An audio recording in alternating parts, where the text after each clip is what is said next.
¿Va?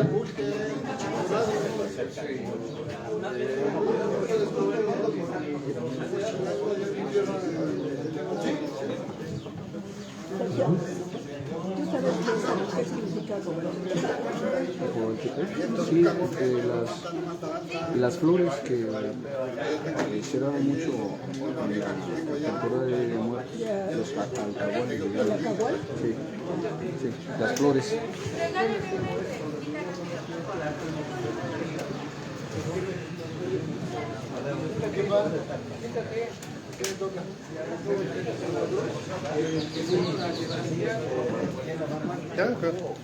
Siéntate acá, Héctor. Si me siento no me paro. Ese es el primero. El segundo. El tercero que no me gustó. ¿No es de Sebas, no? ¿O no es de San Sebas?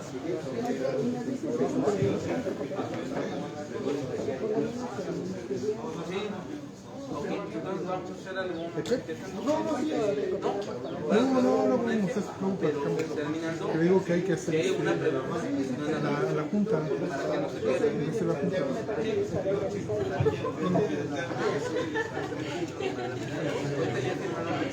Pero la luna sí, eso sí, la luna sí quedó más.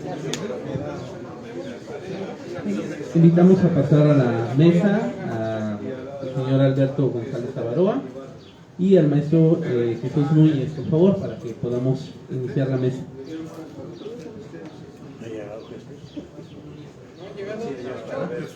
Alberto, el señor Alberto nada más, por favor.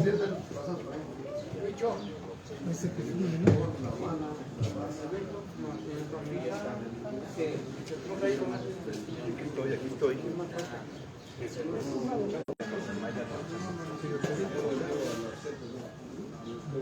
Bueno, pues vamos a continuar. Muy buenas tardes de nuevo. Y vamos a dar inicio a la segunda mesa con las ponencias siguientes, que puedo mencionar.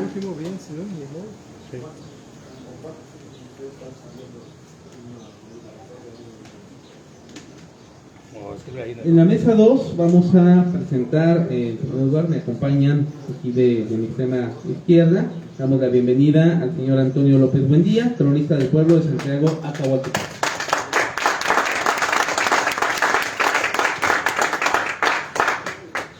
Igualmente vamos a darle la bienvenida al cronista del pueblo de Santa Marta, Catitla, Calixto Rosas Paz.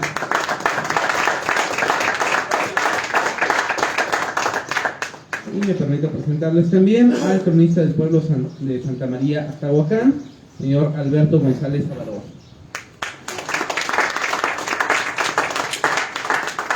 Justo en este orden vamos a empezar nuestras ponencias.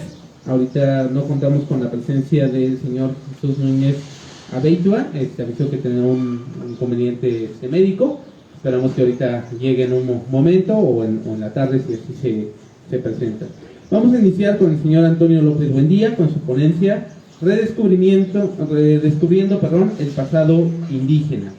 Les doy la palabra para que pueda poner su ponencia, recordándoles que vamos a hacer ahorita primero las ponencias, esperamos para preguntas al final, para que las vayan guardando y las tengamos en cuenta. Muchas gracias.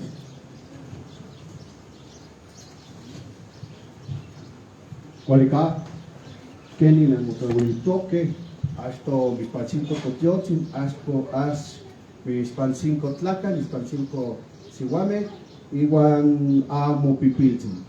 No tuca a Antonio López Buendía, no te quite mitotemastique, no te quite cuicatishque, igual ni quito ni misma amoshli. Bueno, pues soy Antonio López Buendía, vivo aquí en Santiago Acahualtepec.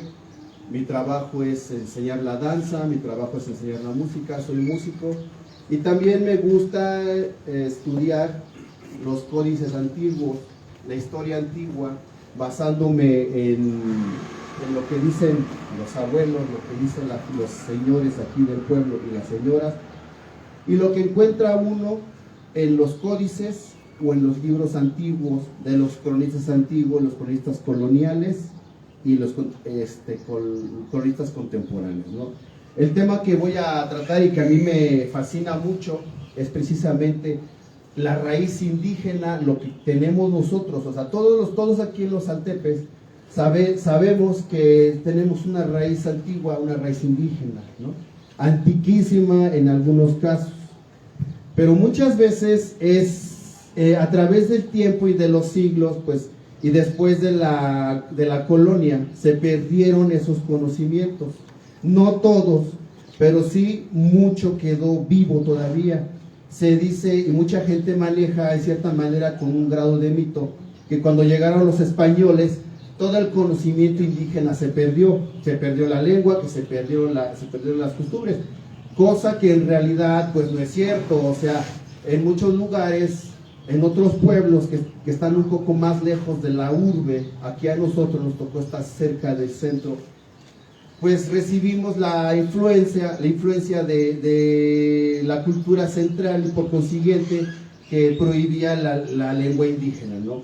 Cosa que en los pueblos ya del otro lado como se le dice en el códice antiguo, el Totlama, que después le pusieron Tetlalmanche, que en verdad pues se puede, el nombre Tetlalmanche se puede dividir nosotros, Tlama, May, o sea, es algo como lo que trabajamos nosotros con las manos, se puede expresar de esa manera. Pero de aquel lado los maestros que estudian también la lengua náhuatl y que son también conocedores y que también consultan a sus huehues, a sus abuelitos, ellos dicen que este cerro se le llama el Cerro de la Mesa. Yo sí me quedé, pero Totlama, pues no, mesa significa otra cosa, pero bueno. Y después ya sabiendo más con ellos, y es el tema, en la raíz indígena cuando la estudiamos en nuestros pueblos, empezamos con uno y hablamos de todo un mundo. Por eso ahorita voy a tratar de enfocarme en una sola cosa nada más. Ahorita ya tomé el tema del Cerro de la Mesa, que es referente a este cerro que tenemos aquí enfrente de nosotros, ¿no? Resulta que no sé si los que hemos tenido chance de subir tanto al Cerro Peñudo, que le llaman de Tecuaxi, y ya pasando al Totlama, hay una parte que hay una mesa que es de piedra, no exacta, pero sí parece una piedra labrada. No sé si han pasado por ahí, y si han pasado, pues luego cuando llueve no se ve porque crecen las matas de acahual, o sea, no se nota. Resulta que en esa mesa, dice el historiador de Tláhuac, que ahí era donde los abuelos de aquel lado de la Chinampa les contaban que todavía por el 1950 subían de aquel lado a hacer las ofrendas en lo que se llama el Atzitzilistli. El Atzitzilistli no es otra cosa que la petición de lluvia, las fiestas grandes de la petición de lluvia, que ya nosotros, y en muchos pueblos que tenían un pasado agrícola, es el 3 de mayo, es donde se pone la cruz. Ahorita les voy a explicar toda esa situación de la cruz, porque también eso es netamente indígena, y mucha gente por desconocimiento cree que la cruz es netamente española, y para eso hay que saber nuestro pasado indígena y los símbolos que se expresan ahí.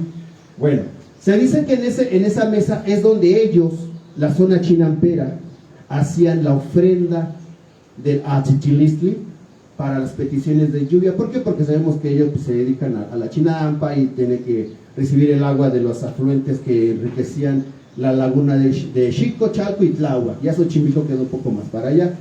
Bueno, eso es en referente a lo que es ese Cerro de la Mesa. Y esto derivó por el nombre de Totlama, que dicen que eso significa, pero Tetlalmanche significa otra cosa. Bueno, ya abarqué un tema como que un poco forzado.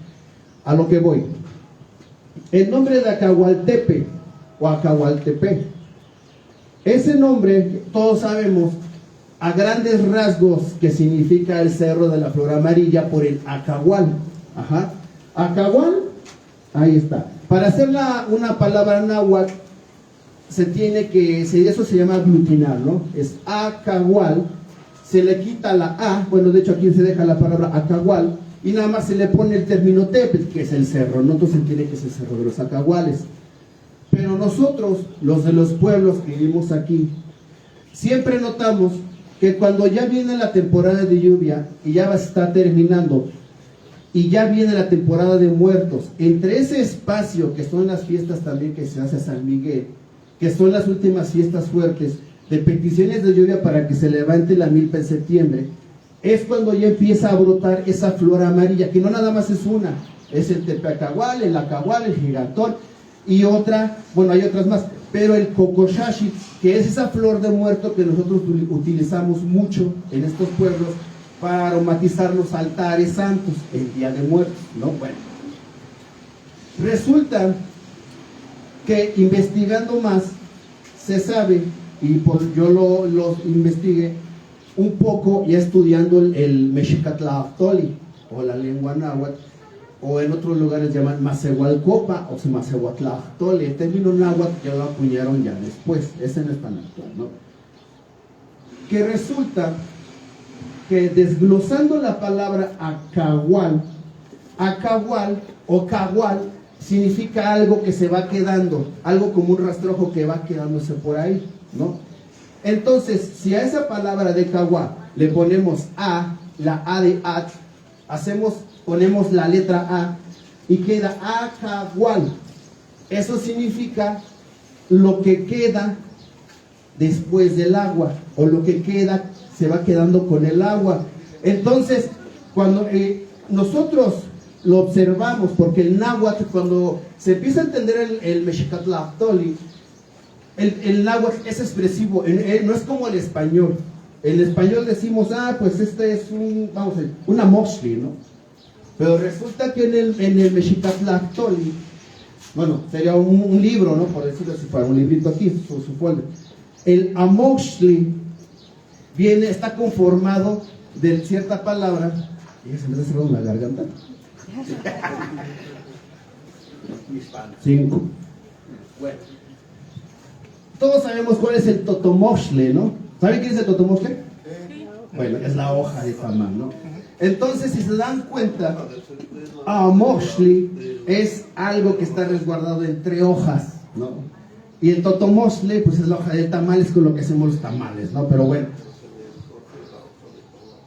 conforme va lloviendo, van saliendo esas flores, va creciendo de hecho, si ahorita ya estuviéramos lloviendo como es normal, porque ahorita con el cambio climático ya alteró todo, ya empezaran a salir las plantitas. En temporada de más o menos antes de septiembre, ahorita ya no se nota, pero si ustedes, bueno, yo lo vi, cuando van a Metro Constitución, hay una parte que se ve el lomito del Totlama, o por Guadalupe, lo que es lado de Tlaltenco. Pongan atención, porque se empieza a ver amarillo. ¿Y por qué amarillo? Pues porque es toda esa flor que ya está abriendo. Aquí ya no se ve, en primera porque pues faldas del cerro casi no hay. Y en lo que es la parte grande del cerro, pues ya no crece. ¿Por qué? Porque al haber tantas casas y asfalto aumenta el calor. Y eso afecta la ecología de este lado. Por eso ya de este lado no vemos el acahual. Y sale el acahual, pero no como tiene que salir para que se vea precisamente el cerro amarillo, el cerro de la flor amarilla. Si fuera el cerro de la flor amarilla, sería Coscaxochitepe, es cosca de amarillo. Ajá. Y Xochitl, flor, y Tepe, cerro. Pero aquí estamos hablando de que este cerro, al desarrollarse como el cerro del cerro de la flor que se va quedando con el agua, por eso el nombre de Acahualtepe. Entonces, si se dan cuenta, no nada más es una palabra sencilla, abarca un contexto que a su vez, como en otros pueblos originarios, lo marcan como un marcador de tiempo. No sé si ustedes se han dado cuenta que antes de que llueva, ¿ustedes saben cuáles son los caras de niños, no? Sí. Antes de que llueva, los caras de niños siempre buscan meterse, o salen las hormigas, la hormiga alada, antes de la lluvia, o sale lo que llaman, bueno, no sé si ahorita ya las hayan visto, yo le digo porque en la casa me llegó una palomita de 4 espejos, una polilla que llama ratón viejo, y siempre está saliendo 2 días antes de que caiga una lluvia. Y ya ven que ahorita ha sido esporádica y nada más me han salido 4 mariposas. O sea, a lo que voy, que todo fenómeno natural son marcadores de tiempo que nos está avisando que ya viene un cambio climático. Por ejemplo, ahorita ya, bueno, no sé ustedes en sus casas, si tienen hormigueros, no sé si han notado que cuando va a hacer mucho frío o ya va a aumentar más el calor o va a llover, sale todo el hormiguero buscando otro lado, hasta se ve que se trepa por la pared. Pues pongan atención, porque esos son marcadores de tiempo antiguos, que era lo que se utilizaba pues los antiguos pobladores de esta región. ¿Para qué? Para llevar el orden de su vida con orden en la naturaleza.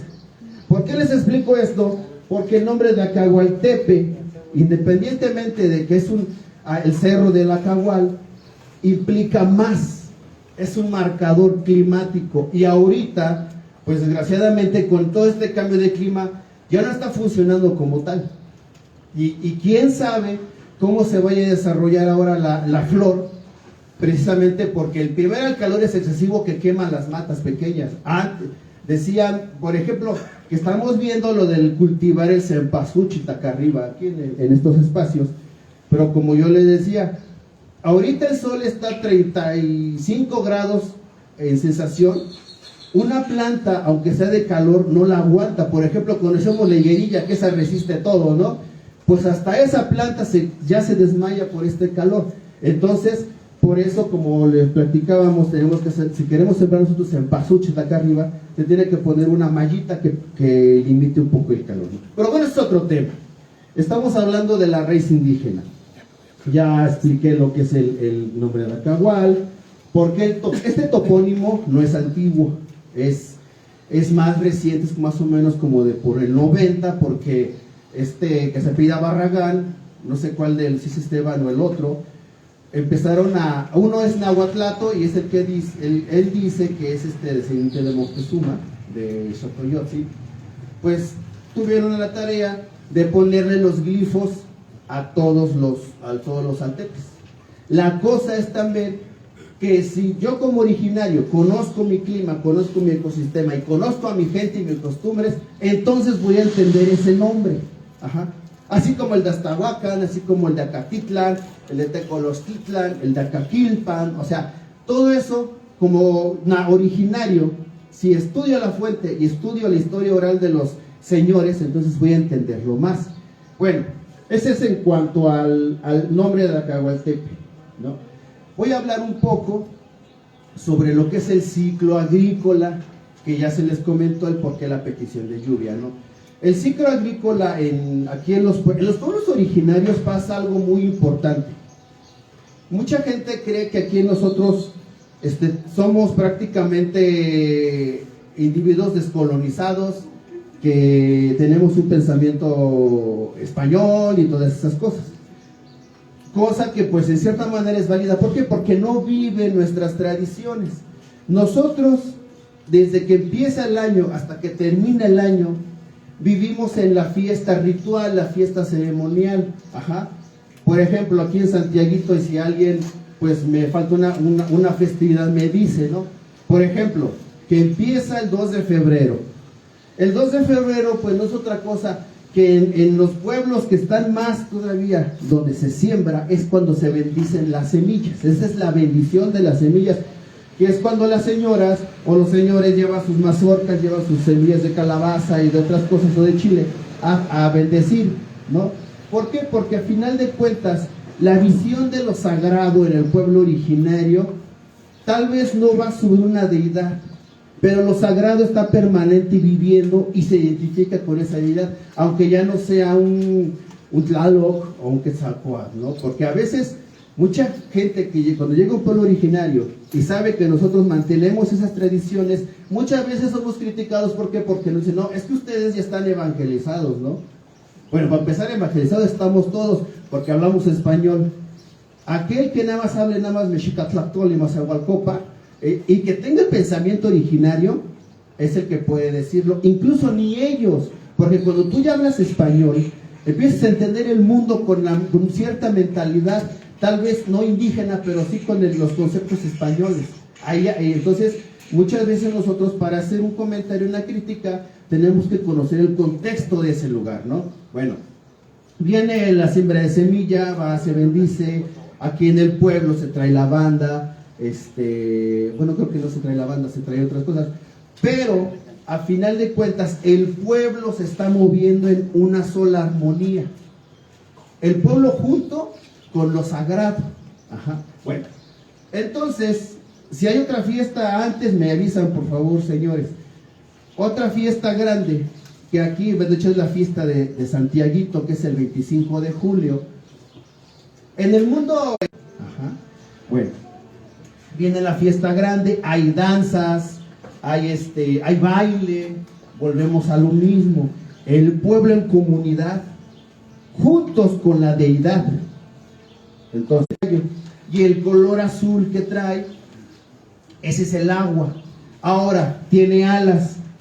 Por lo general, todos los elementos antiguos, sea el águila, sea el colibrí, en el México, en el Huahuaméxico, eran relacionados con el sol, ¿no? Entonces estamos hablando que esta figura está representando lo más sagrado del agua, o Tlaloc, como le llaman algunos, ¿no? Bueno, entonces, ya en ese tiempo, ya viene la marca temporal de la flor amarilla, ¿sí?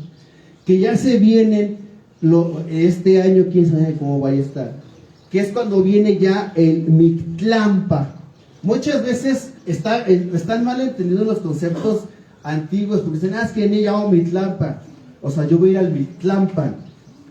Pero si yo cuando les digo, aquí en los pueblos y en el monte, Nigao o Yao Mictlampa, Mictlampa es Mic, muerte. O hay quien lo maneja, que también se maneja como dormir, pero aquí estamos manejando el concepto de la sequedad, porque ya se terminó la temporada de lluvia. Mic, muerte. Tlalpan, la muerte sobre la tierra. Y si ustedes se dan cuenta, el frío del año pasado es ese frío que seca la ropa. Tú dejas la ropa colgada y te la deja el pantalón como si fuera palo, ¿no? Pero ese frío de muerte, ese frío que mata todo, de ahí viene el Mictlampa. Pero ya en ese tiempo es cuando ya el Cocosochitl, ya que viene la temporada de los muertos para nosotros, ¿no? Ya están brotando, incluso ya hasta se están secando algunas matas de acahual, y que ahorita de hecho estas flores amarillas se han adaptado porque siguen floreando, incluso hasta ya empezó el año, ¿no? O sea, entonces, pero aquí el punto es que vienen sobre un marcador de tiempo. Bueno, hace rato les hablé de lo que es la cruz que se dice que es una cruz española, posiblemente sí, ¿no? Como un tema de evangelización. Pero la cruz como tal, si nosotros separamos una cruz que está aquí y hacemos esto, no estamos haciendo otra cosa más que lo que llaman bien, mal, fuego, agua, cielo, tierra, y todos esos conceptos de la dualidad. Entonces, ¿qué pasa? Nosotros lo cruzamos, y ahí está una cruz. ¿Y dónde es donde precisamente se suben las cruces? Exactamente. ¿Y por qué supone que es en el cerro? ¿No? Porque es lo más alto, a lo mejor, lo más cercano a la deidad. Por ahí va. Lo que pasa es que se dice que en el Tepe, o en el concepto de Altepec, adentro es donde está viviendo el agua. Y que aparte, pues el cerro, pues te da leña, te da animales. En aquel tiempo, pues como cuentan los señores que me contaban, porque obviamente hay cosas que yo ya no viví, o de hecho muchas cosas ya no viví, hacían las casas de pasto tejamaní, ¿no? Entonces daba todo. Por eso donde había agua y donde había montaña y había animales, se llama el Altepe, ¿no? ¿Y por qué? ¿Por qué ponían la cruz arriba?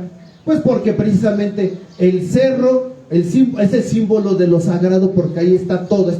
Donde hay agua, hay todo para vivir. Tal vez no habrá mucho sol, pero habiendo agua, pues puede existir la vida, puede haber un Altepe. Ya el concepto de Altepe como pueblo, o hay Altepe como ciudad, ya son cosas grandes, ¿no? Bueno, subimos la cruz, pero no sé si han visto ustedes un símbolo antiguo que es una cruz cruzadita, ¿no? Pues lean más, compañeros, por favor, porque esos son conceptos que se viven en los pueblos. Eso se le llama hacer el all-in.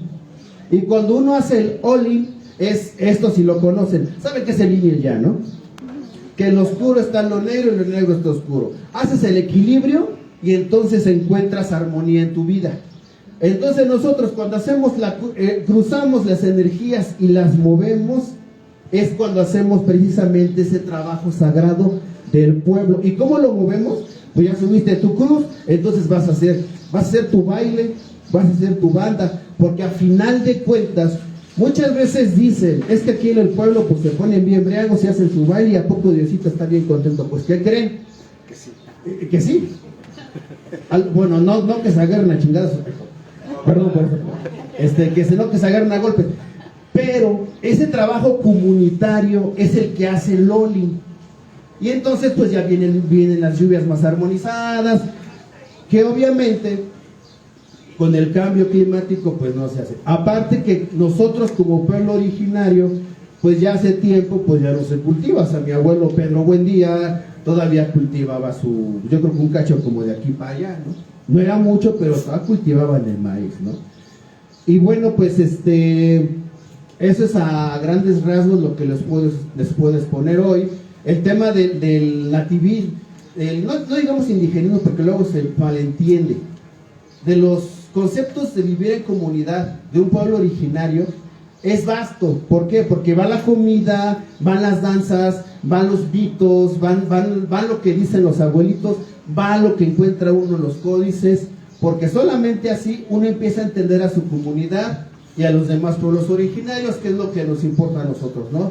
Vivir en armonía. Muchas gracias, Tlaxcamati.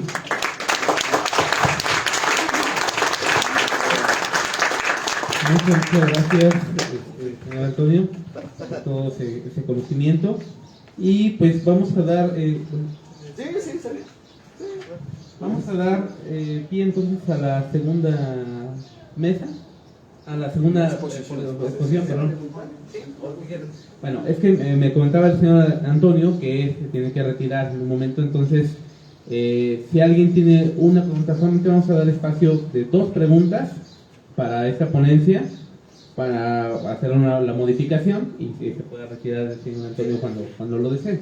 Entonces aquí tenemos una pregunta, por favor, y otra que cerramos ahorita con esta para poder continuar con la mesa.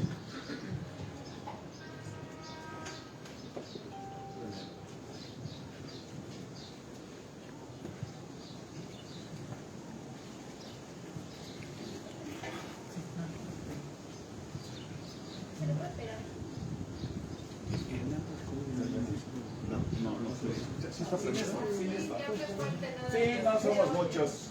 Además despertaré a los que están durmiendo. Nadie está durmiendo. Felicidades por la explicación, profesor Antonio. La pregunta es la siguiente y tiene que ver con su lenguaje no verbal. Círculo, círculo, círculo. El pueblo, el cerro. Pregunto, si en esos años las reuniones eran circulares, ¿qué está pasando hoy aquí? ¿Cómo podemos explicar esto y cómo podemos sí retomar o nos imponemos con esta forma escolástica, banquera, de sentarnos para escuchar estas narraciones? Gracias. Bueno, pues sí, exactamente. O sea, la situación del círculo y la hoguera y en los abuelos sí es importante. Pero yo creo que hay cosas que nosotros como originarios poco a poco tenemos que ir modificando, ¿no? Y es muy válido, ¿por qué? Porque al final de cuentas, exactamente el círculo, donde hay un círculo, pues se escuchan todos, ¿no? Ya si no escuchan es porque no pusieron atención, ¿no? Pero exactamente es válida esa opinión y pues esperemos que para la próxima reunión busquemos, y sobre todo más que nada que se preste el espacio, ¿no? Porque hay veces que a lo mejor queremos acomodarnos como tal, pero a veces no se presta, ¿no? Y esperemos que así sea, ¿no? No, de nada. Gracias, senadores. Segunda pregunta, por favor. No sé si se me presta. Sí. A ver, ¿y da esta para allá? Pues primero, pues felicitarlos, ¿no?, por este cuarto encuentro, por las exposiciones tan brillantes. Y la pregunta es, no necesariamente al compañero Antonio, sino los compañeros que han estado en la tarea de acudir para el rescate de esta zona del Peñón, porque bueno, yo de chamaco subía frecuentemente al Peñón y veíamos una cruz, dos cruces, y la pregunta es, esa cruz que está ahí, por eso es importante estos encuentros, porque surgen preguntas que en la academia se le llama preguntas metodológicas, ¿no? Entonces yo me pregunto, de chamaco a lo mejor no me hacía esa pregunta, pero ahora sí, ¿quiénes pondrían esa cruz? ¿Por qué? ¿No? ¿Tiene algo que ver con respecto a la explicación que nos da Antonio? ¿O qué pasa? ¿No? Es una tarea que yo creo que hay que ir realizando, ¿no? Muchas gracias. Sí, muchas gracias. No sé si usted platicar algo sobre ese tema. Hay mucho conocimiento originario, por ejemplo, esta situación de las cruces que nos... Por ejemplo, dicen, es que aquí, pum, pum, pum, y es que están evangelizados. Lo que pasa es que nosotros y en todos los pueblos originarios, acuérdense que nosotros manejamos símbolos. Nosotros no manejamos una como, es que este es el vaso y en el vaso tomo agua, no. No es el cómic, donde hay agua, o sea, y donde hay agua hay salud, hay vida, hay hidratación. O sea, no se puede hablar de un concepto en seco así. ¿Por qué? Porque las palabras tienen un trasfondo filosófico, ¿no? Y ese es difícil. ¿Por qué? Porque hablar todo el tiempo haciendo filosofía es cambiar nuestro estilo de vida armónico, o simplemente ser honestos con nosotros mismos. A la situación de la cruz, recordemos que el concepto de la cruz aquí en el México antiguo pues siempre ha existido, no con ese Cristo obviamente, pero sí lo que son los 4 rumbos, las 4 direcciones. Ahora manejan que un quinto y un sexto, y pues que creen que todo curandero o persona de conocimiento que haga limpias, que haga curaciones, siempre va a manejar una cruz. ¿Por qué? Pues porque está haciendo el all-in que les expliqué. Para que nosotros hagamos un trabajo de energía, se tiene que hacer ese manejo de los dos opuestos, porque no podemos ser solamente hombres, solamente mujeres, o solamente agua, o solamente fuego. No, tiene que ser 2 a fuerza. No, es que tiene que haber 5, o sea, entonces no están manejando el concepto de la energía de la creación. Eso ya es meterse en el pensamiento ya más para hacer, incluso ya nos metemos en lo que llaman las brujerías y las hechicerías, ¿no? Y eso es lo que perviven los pueblos. Nada más hay que saber buscar, ¿no? Hay cosas que a lo mejor encontramos en el pueblo, pero la gente del pueblo ya no lo conoce, ya no sabe qué es. Pero por dentro, acuérdense que hay algo que se llama inconsciente colectivo, que funciona en cuanto a ese símbolo. Y entonces mientras, a lo mejor dirán, es que ya no es el Tlaloc. No, ya no es. Pero eso nos hace mover como comunidad a todos, ¿no? Y se hace llover con nuestros bailes y con nuestras danzas. Entonces, ¿cuál es? Una vez me preguntaron, ya para rápido, porque es que esto de las tradiciones es súper rico. En una danza aquí en la capilla, ¿no fue usted el que preguntó? De que estábamos ahí, que si no había problema porque estaba el santo y estábamos en un lugar sagrado. Fue otra persona entonces. Que si nosotros como pueblo no tenemos ese problema que, porque es que en primera, no todos lo manejan así. Pero volvemos a un tema importante. Cuando nosotros encontramos un lugar sagrado o con bendiciones, no vamos a discriminar. Es que no, porque eres católico. No, porque eres musulmán. No, porque es japonés. No, es sagrado y punto. Entonces, lo que está haciendo la separación es nuestra mente, nuestra manera de ver el mundo. Y si nuestra manera de ver el mundo no nos permite apreciar lo sagrado que hay en este árbol, en esta construcción o entre nosotros mismos, entonces estamos errando mucho en esta vida. Y si se dan cuenta, eso es meterse en un tema filosófico. No nada más ya no es exponer, es exponer el estilo de vida armónico. Y esa es más chamba. Y no acabamos. ¿No? Bueno, pues buenas tardes ya. Es de todos. Exactamente. Muchas gracias, secretario. Ajá.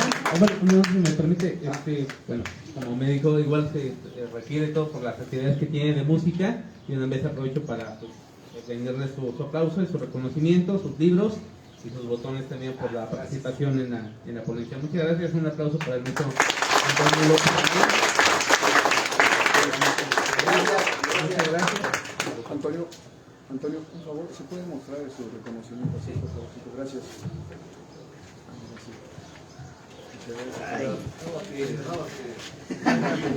No le gustó. Los dos.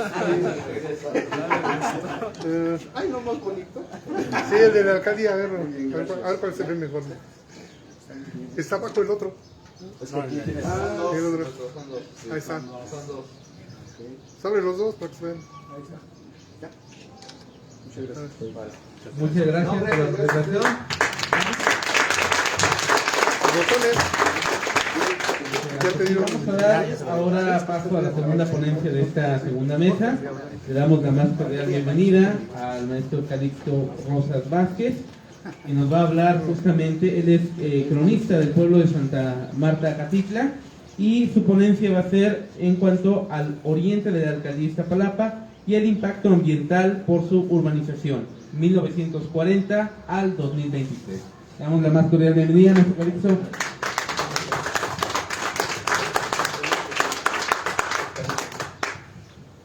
Déjenme dar, lo pasaron por acá, que este fue el que pasamos a...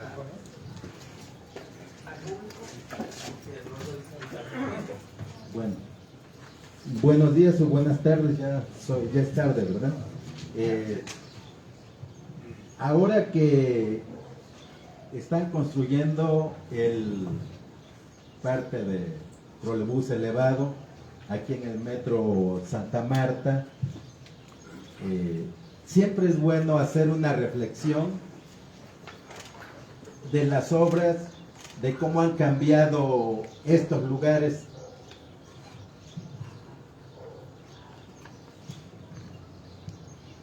Miren, allá por 1940, hace 80 años, esto era un paraíso. Ya muchos lo dijeron y no se equivocaron. Esto nada más quedó en estas fotos. Para ese tiempo ya había muy buenas fotografías y había una empresa que se dedicaba a tomar fotos de paisajes siempre que se iban a hacer obras. Llegan, toman la foto y dicen, esto había, hacen la obra y dicen, ahora esto tenemos. Bueno, pues como ustedes ven, el Cerro de la Estrella, a la izquierda el Peñón, y entre el Cerro de la Estrella y el Peñón no había colonias, una sola colonia. Aunque las colonias, como las entendemos hoy en día, datan de 1840, cuando un grupo de franceses pidió al gobierno en un área del eje central a Arcos de Belén y calle de Victoria, ahí en el centro de la ciudad, pidieron permiso para irse a vivir allá. Y la gente decía, voy a donde están los colonos franceses. Y por eso, después a las áreas que se iban poblando, se le llamó simplemente colonias. Pero son de 1840. Aquí, 100 años después, 1947 es esta foto, más o menos por ahí anda la fecha. Aquí en Iztapalapa teníamos esto.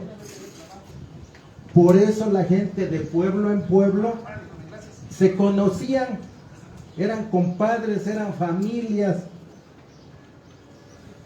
¿Cómo perdimos este paraíso?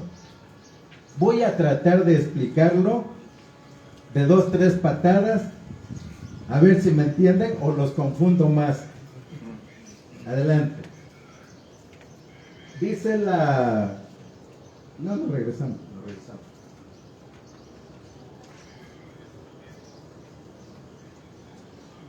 Miren, este es el distribuidor vial que se inauguró en el 2007. También esa obra es nueva. Seguimos.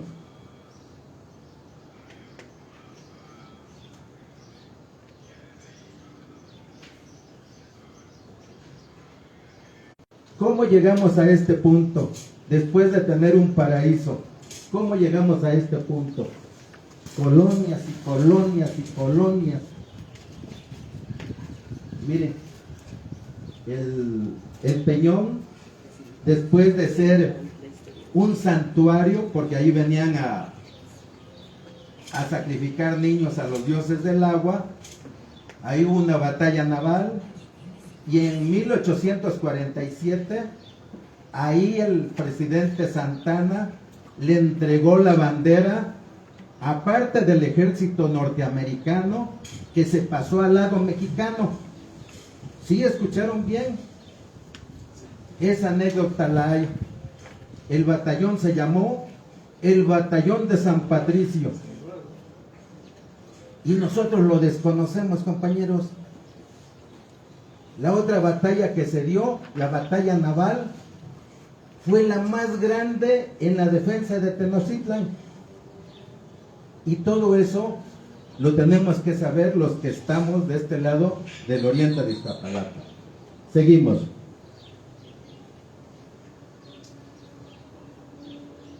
El anterior. Miren, ahora tenemos lo que fue un paraíso. Tenemos tierras resecas, donde eran las tequesquiteras, ahí precisamente por Soriana, toda la parte baja, cuando el lago se recogía, quedaba una especie de, dicen por ahí, de chicharrón, pero no era más que el tequesquite, y era el momento propicio para que la gente lo recogiera. Ahora tenemos todo eso, ya ni siquiera ya no es tequesquite, es una especie de lodo revuelto con sal. Bien, la que sí. Mire, no, la anterior. Miren ustedes, le haces un zoom a eso. Este es el Jaltepec, es el segundo cerro de la sierra de oeste a este. Y vean ustedes, como ya se llenó de colonias, ahora siguen con los cerros, pero muy discretamente están explotando el cerro del lado supuestamente que no lo ve la gente. Ahí hace falta ver qué está haciendo la autoridad para conservar esos cerros. Bien, y la sociedad, ¿no? ¿Por qué se... Bueno, adelante. Ah, sí, esa. Esta es una parte de ermita vista desde aquí, desde el Cerro Tlayisco. Ustedes saben que el panteón de aquí de Acahualtepec está en un cerrito, entonces la parte como más alta, de ahí se tomó esta foto hacia el Peñón, porque el Peñón, ustedes saben que pese a que nos han dicho que es un solo cerro, son tres. Son tres cerritos. La que sigue. Y nos seguimos. En los años 80, después de poblar la Sierra de Santa Catarina, ahora nos vamos a los demás cerros. Aquí ya estamos pasando el Cerro de la Caldera y enfrente está el Cerro del Pino. Y la gente sigue poblando. Seguimos. No. Antes. Esa. Miren, allá por 1957, la Ciudad de México nos venía a tirar aquí todo lo que ellos ya no querían. Pero esto tiene un antecedente. El primer, donde iban a tirar las cosas que ya no querían, era allá en San Lázaro. Se puso la cárcel de Lecumberri, Se puso la estación del ferrocarril allá en San Lázaro, cuando el ferrocarril era de humo. ¿Quién quiere tener el humo ahí cerca? Se puso el leprosario, ¿sí? Ese leprosario no estaba ahí, estaba allá en San Cosme, pero dicen, aviéntaselos para allá, porque en ese tiempo eran las afueras de la ciudad. Y después eso mismo le tocó a Iztapalapa, preferentemente de la parte oriente. Aquí a Iztapalapa vinieron a ubicar y a tirarnos basureros. El basurero de Santa Cruz ha sido el más grande de la ciudad. Me parece que son 164 hectáreas. Ajá. Y después, cuando se cerró en 1983, si no me falla la memoria, se lo llevaron aquí al cerro de la Caldera, y la otra parte se la llevaron a Xochiaca. Bueno, son los costos de la diosa civilización, a costa de los pueblos que, como ustedes saben, pues eran pueblos y ya tenían sus tierras, su ejido, sus tierras comunales. Aquí vemos los 4 pueblos: Santiago Acahuatepec, Santa Marta Catitla, San Sebastián y Santa María Tahuacán. Ajá.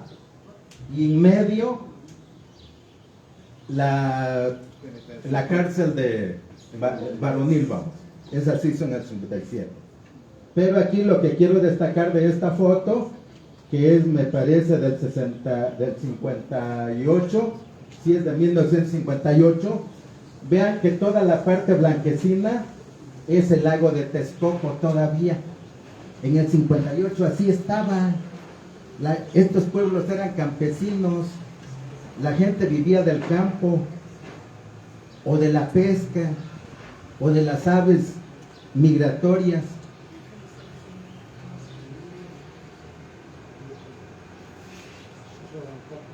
Seguimos. Vean ustedes, cuando se hizo la autopista en 1962, donde ahora está el distribuidor vial, esta es la autopista. Este es el moño o nudo que ahora donde están trabajando, de la fotografía que les mostré al principio. Ermita Iztapalapa, Calzada Zaragoza, ¿sí? Y aquí se divide, agarra para allá, para el cerro, para la Caldera, y agarra para Texcoco. Ajá. Y eso que ustedes ven allá es la cárcel de mujeres, la que sigue.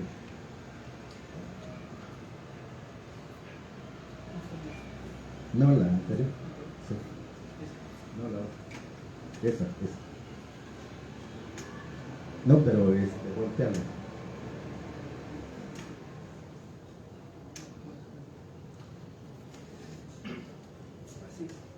No, voltearla. Rotarlo.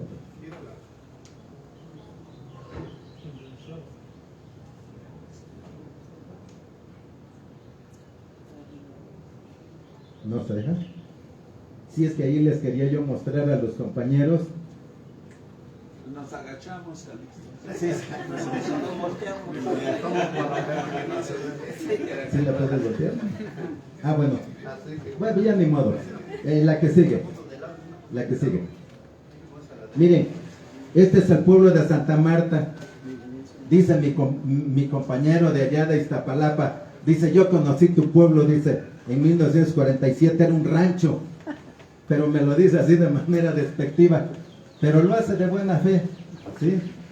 Juan Domínguez, por ahí a lo mejor vive, no sé, pero así era Santa Marta. Esta ya es del 27, ya es más atrasadita, pero vean ustedes, la iglesia de Santa Marta le está dando la espalda al pueblo. ¿Por qué? ¿Qué misterio se encierra ahí? No lo sé. Bien, pero vean ustedes, donde está la cárcel de mujeres, no hay nada, eran terrenos de cultivo. En ese tiempo, esos terrenos eran de allá de Santa Marta, después El señor lo vendió a don Eusebio Díaz, que fue el que trató después con el gobierno del distrito para ponerlo de la cárcel. Del lado izquierdo, más bien así, del lado derecho, así como estoy yo, era el lago de Texcoco. Bastaba con que te levantaras temprano para ir a pescar y ya traer la comida. Era un paraíso. ¿Sí? Nada más faltaba que estuviéramos acostados y que ahí nos llevaran el caldo de pescado. Bueno, la que sigue.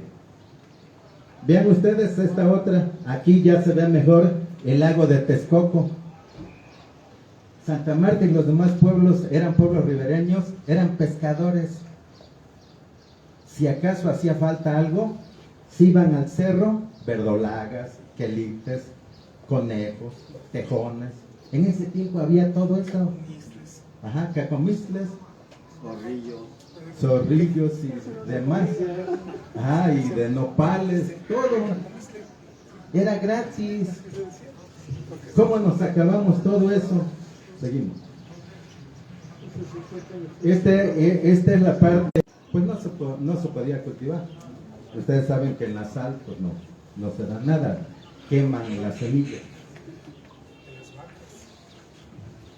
Bueno, aquí lo que quiero destacar es de que también Calzada Zaragoza está recién inaugurada y aquí hay un retorno.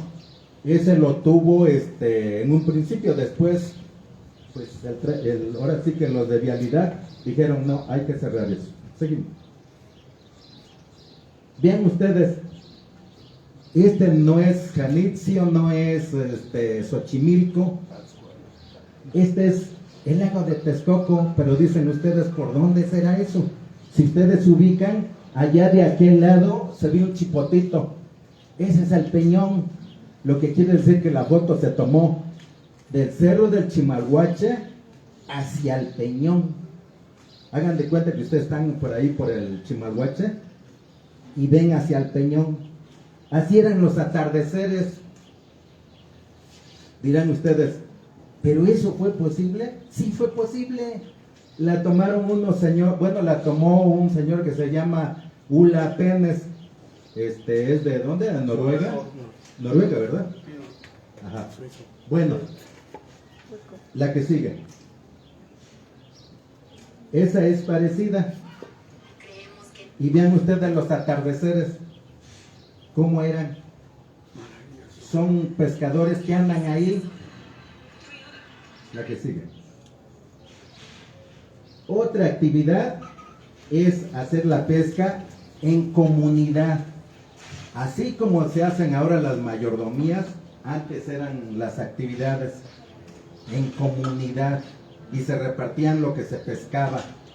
Y de ahí también, de esta camaradería, se trajo el carnaval de allá de Chimalhuacán para estos pueblos, porque resulta de que ahí se juntaban, en esta parte del lago, se juntaba gente de los pueblos de Chimalhuacán, San Lorenzo, San Sebastián y La Magdalena, varios pueblos que tiene Chimalhuacán, se juntaban con la gente de aquí, Santa Marta, San Sebastián, Santiaguito, etcétera, etcétera.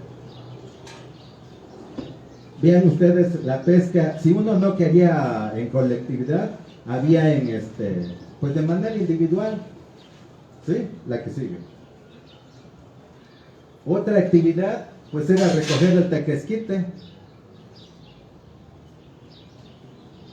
Esta foto la saqué de un libro, por eso ahí dice Cultivos de San Sebastián.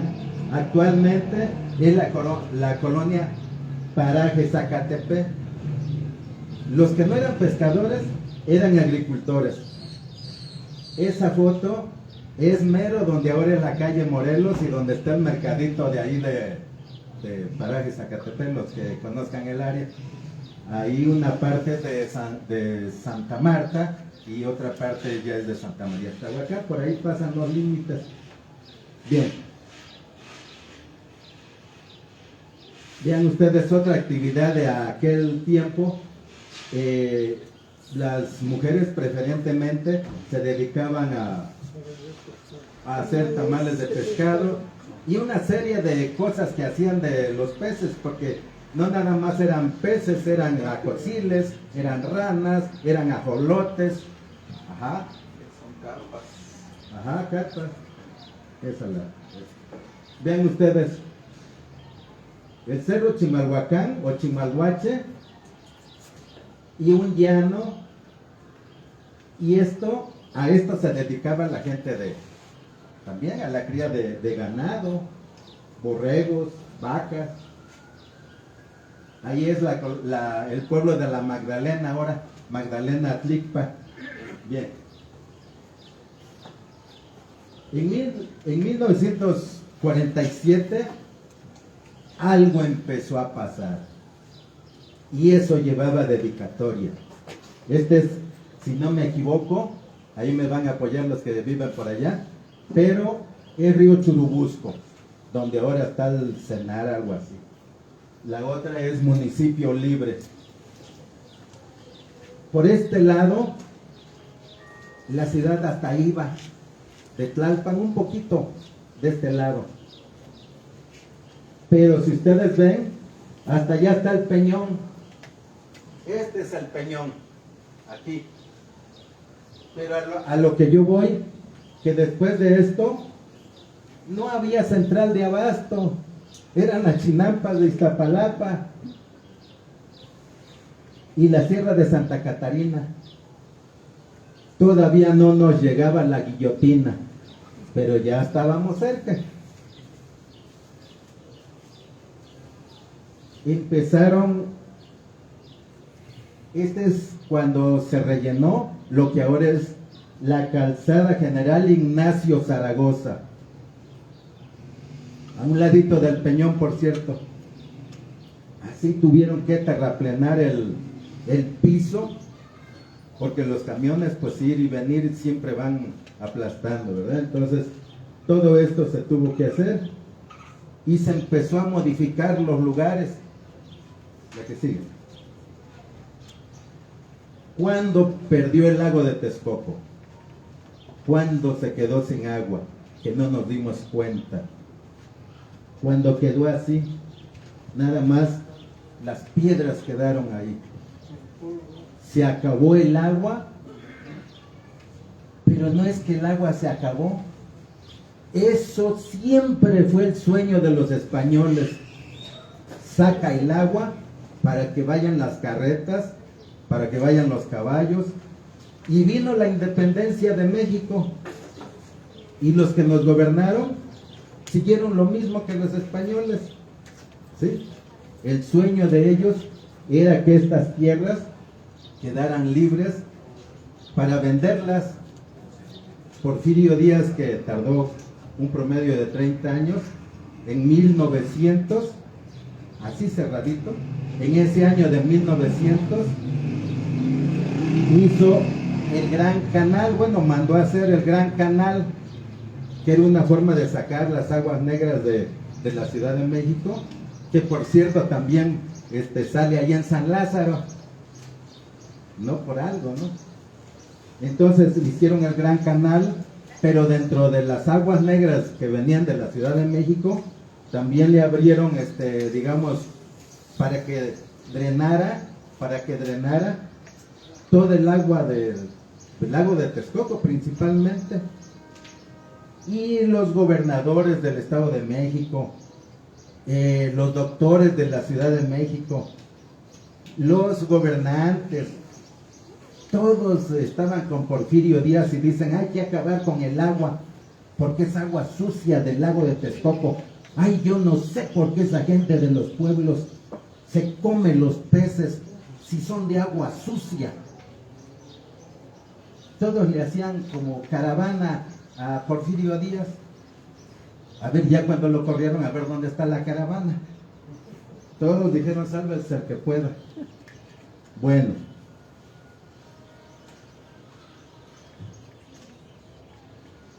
ya con el andar del tiempo, el sueño de Porfirio Díaz se hizo realidad.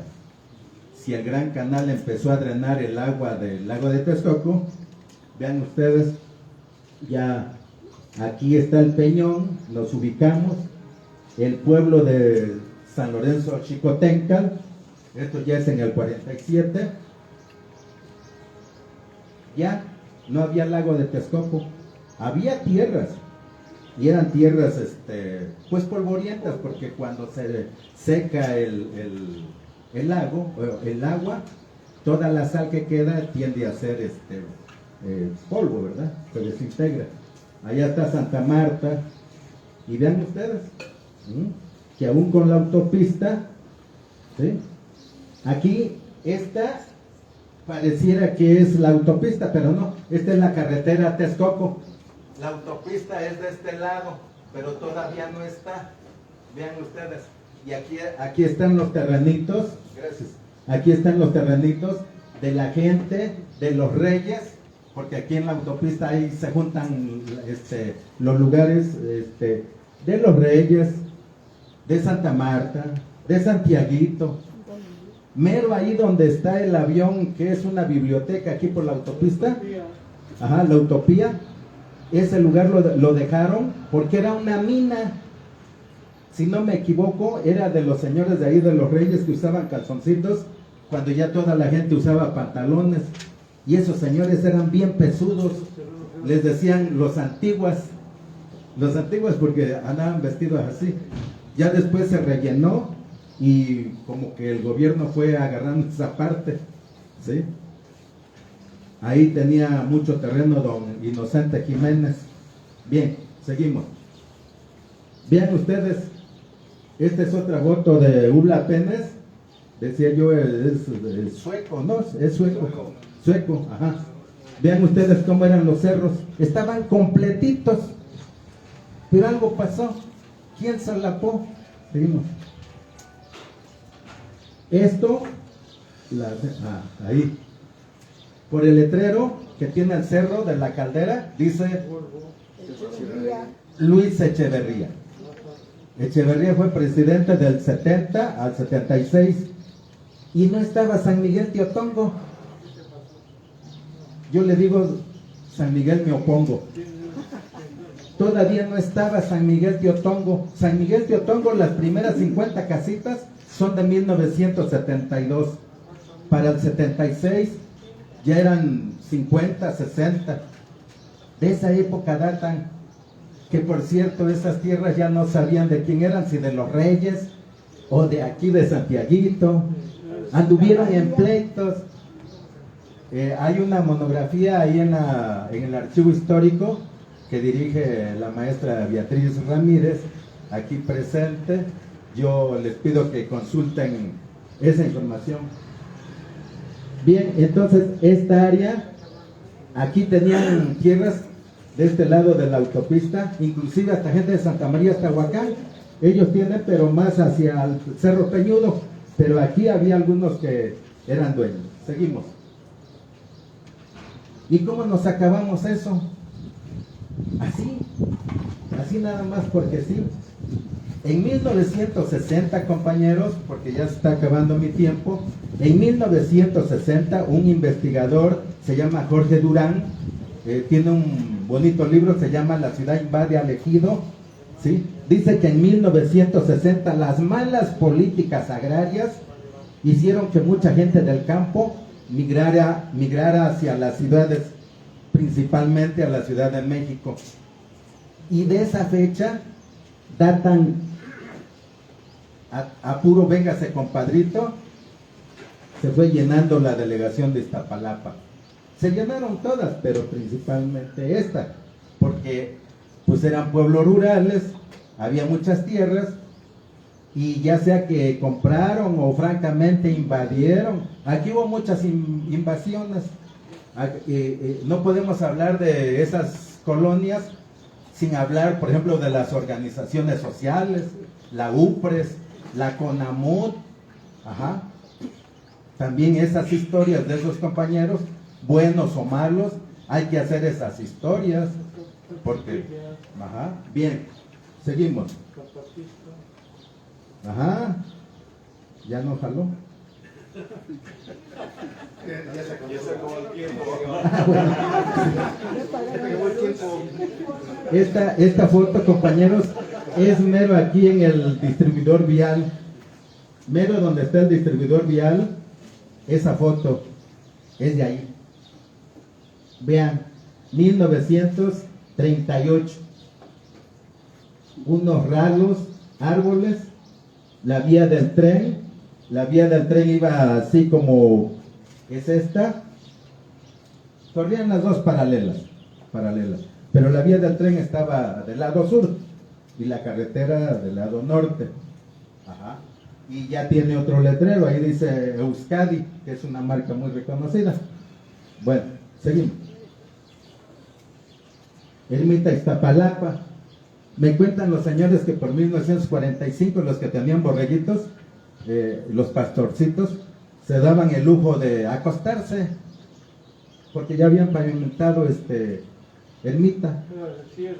Cada 50 minutos a lo mejor pasaba un coche, pero cuando venía ya por la quebradora, del ruido que hacía, les daba tiempo de tranquilamente espantar los borregos y ellos salirse de ahí. Bien, esta también es Ermita Iztapalapa, pero este es junto al Cerro de la Estrella. Este ya es otra cosa. Este ya es Tlapacoya y el Cerro del Elefante. Compañeros, pues así cambiaron estos lugares. Gracias, muy amables por haberme escuchado.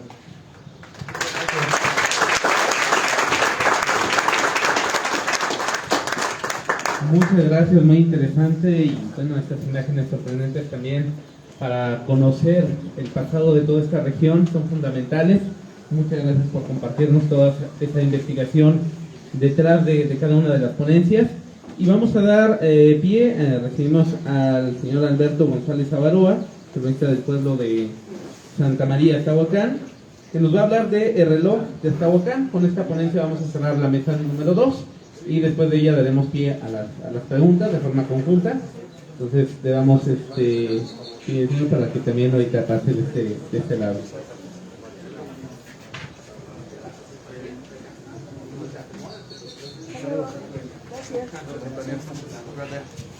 Hola, muy buenas tardes.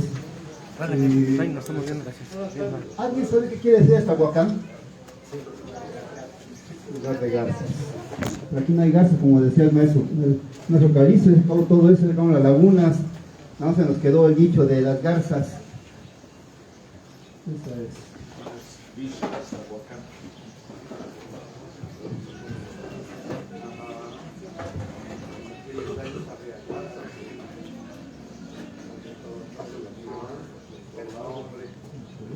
Con el otro.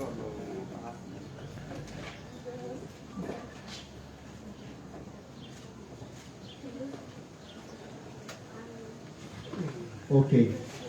Esas fotos parecen mucho a las que presentó el profesor Calisto ahorita. La cuestión de las lagunas, la Sierra de Santa Catarina. Pues terrenos vacíos. Mucho terreno vacío, como son las últimas fotos que presentó, lleno de casas. Mi familia también llegó, no invadir, pero sí llegó a vivir a Santa María hace 57 años. Ajá, yo venía de Barzo donde llegamos a Santa María. Efectivamente es un pueblo al oriente de la Ciudad de México, en lo que era la dirección de Iztapalapa, hoy alcaldía Iztapalapa. Este es un pueblo con mucha historia, no quiero hacerle menos a los demás pueblos, pero también somos un pueblo con demasiada historia. Tenemos de los monumentos históricos, como personajes, hechos históricos, sí mismo, personajes. Aquí vivió un tiempo, nos visitó más bien el doctor Gerardo Murillo. ¿Alguien sabe quién es Gerardo Murillo? El doctor El pintor. El pintor. Cándale ahí una foto de él aquí adelante.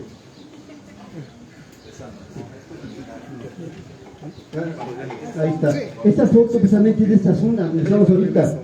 Esta foto la pintó el doctor, está en el MUNAL. Si gustan visitar el MUNAL, que es para eso, el proceso de minería, ahí está este cuadro del doctor Ar. Échale para atrás. Ese es el doctor Ar. Él viene a visitar aquí a Santa María. Inclusive hay un relato de él que habla del cuadro mejor vendido. Un cuento del cuadro mejor vendido. Si conocen la calle de Primavera y Ermita, supuestamente ahí donde se desarrolló, él habla de que un día estar pintando en la última casita del pueblo, llegó una señora, la de la casita, dijo, qué bonito cuadro. ¿Y lo vendería usted? Claro. Dice, hijo, pero debe ser muy caro. Dice, se va a vender en 5 pesos. 5 pesos. Sí, efectivamente, 5 pesos. Entonces nos va a buscar dinero en su bolsa. Y con moneditas, compró los 5 pesos.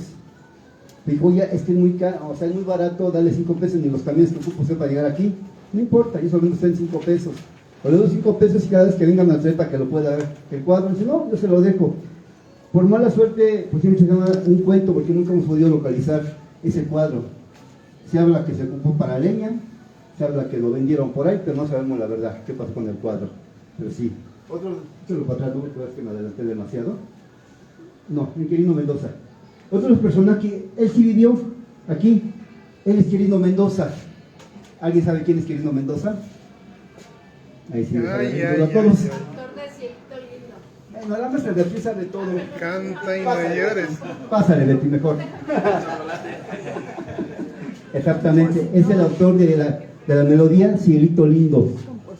Compositor. Él vivió aquí en Santa María Zahuacán, inclusive en la casa donde él vivió, aún se conserva la casa en la calle Jalisco, el antiguo camino que venía de Puebla a la Ciudad de México, el camino viejo, el camino antiguo, camino real. En ese mismo camino real hubo una posada antiguamente eran los hoteles. De 1747 estuvo la posada ahí. Todavía hay una piedra ahí donde el dueño del salón de fiestas que está a un lado mandó a grabarla ahí. Aquí estuvo la posada en 1947 del Camino Real. Ajá. Hace poco acabamos de hacer 2 recorridos a Santa María históricos y hay la gente que vino le gustó el recorrido porque les mostramos esos lugares, el Camino Real, el taller de máscaras. Ajá. Entonces ahí vivió Quirino Mendoza. Vamos a empezar a ver si porque me dije demasiado. Me estoy gritando. Ahí, ahora, ponme la otra. Les decía, Aztahuacán es un pueblo muy antiguo, tanto que Chimalpán nos habla que en el siglo XII Aztahuacán llegaba hasta Xochimilco, Ameca, México, con la playa de Ayocla. Ese era Aztahuacán en el siglo XII, mucho antes de la llegada de los españoles. Y llegan los españoles, llegan los agustinos a radicalizar esta zona, y comienzan a explotar las minas del Tezoncle, de aquí arriba precisamente, de aquí de los cerros, y bajan el Tezoncle al lomo de esclavo. ¿Por qué al lomo de esclavo? Aparte de utilizar a los pobladores, se ocupan como animales de carga para bajarlo hasta la laguna y llevar ese Tezoncle a venderlo a la Ciudad de México. En 1572, Felipe II, rey de España, pide a los pueblos pequeños juntarse con los grandes para hacer el primer censo de población y saber cuántos súbditos tenían en aquellos años. Aztahuacán no se fue a Iztapalapa, que fue a Iztapalapa, no quiso Iztapalapa, y bajan a lo que les conocemos como la Colorada. Ajá. Esa es la Colorada, es una plaza, la primera plaza que hubo en el pueblo. Ajá. Ahí se habla como una iglesia antigua, en el cual se Techaloyan de Iztapalapa, hablan de una segunda iglesia, la primera estuvo ahí arriba, el primer Aztahuacán arriba de los cerros, y la segunda fue aquí, en la plaza de la Colorada. No se puede localizar el lugar donde estuvo la iglesia, pero se habla de él en el cual se Techaloyan de Iztapalapa. Le decía, aquí ha habido muchos hechos históricos. Uno de ellos fue haber encontrado al hombre Aztahuacán el 10 de enero de 1953 en el ojo de agua de San Pedro. Si alcanzan a ver el tamaño del ojo de agua, era enorme ese ojo de agua. De ahí surtían el agua al pueblo. Y había otros ojos de agua. Estaba el de Quila, que estaba atrás de la boca 7. Quila es agua sucia. Entonces la gente acudía al de San Pedro. Y había uno más en los zonas que dividen San Sebastián y Santa María, este Coloche. Pero el que quedaba más cerca de la población era el de San Pedro. Este es el que era una réplica del trono del hombre de Aztahuacán. Una antigüedad entre 9 y 10.000 años de antigüedad. Es el cuarto más antiguo de Mesoamérica. Primero la mujer de Peñón 4, segundo el hombre de Valderas, el metro Valderas. Y tercero hay un empate entre Chimalhuacán y San Vicente Chicoloapan. Y seguimos con cuarto lugar el hombre de Aztahuacán. Tepezpan es otro tema aparte. Uno de los hechos históricos que tenemos aquí que Porfirio Díaz visitaba la zona. En San Sebastián hubo un hacendado, un cacique como le llaman, Justo Chávez. Era compadre de Porfirio Díaz.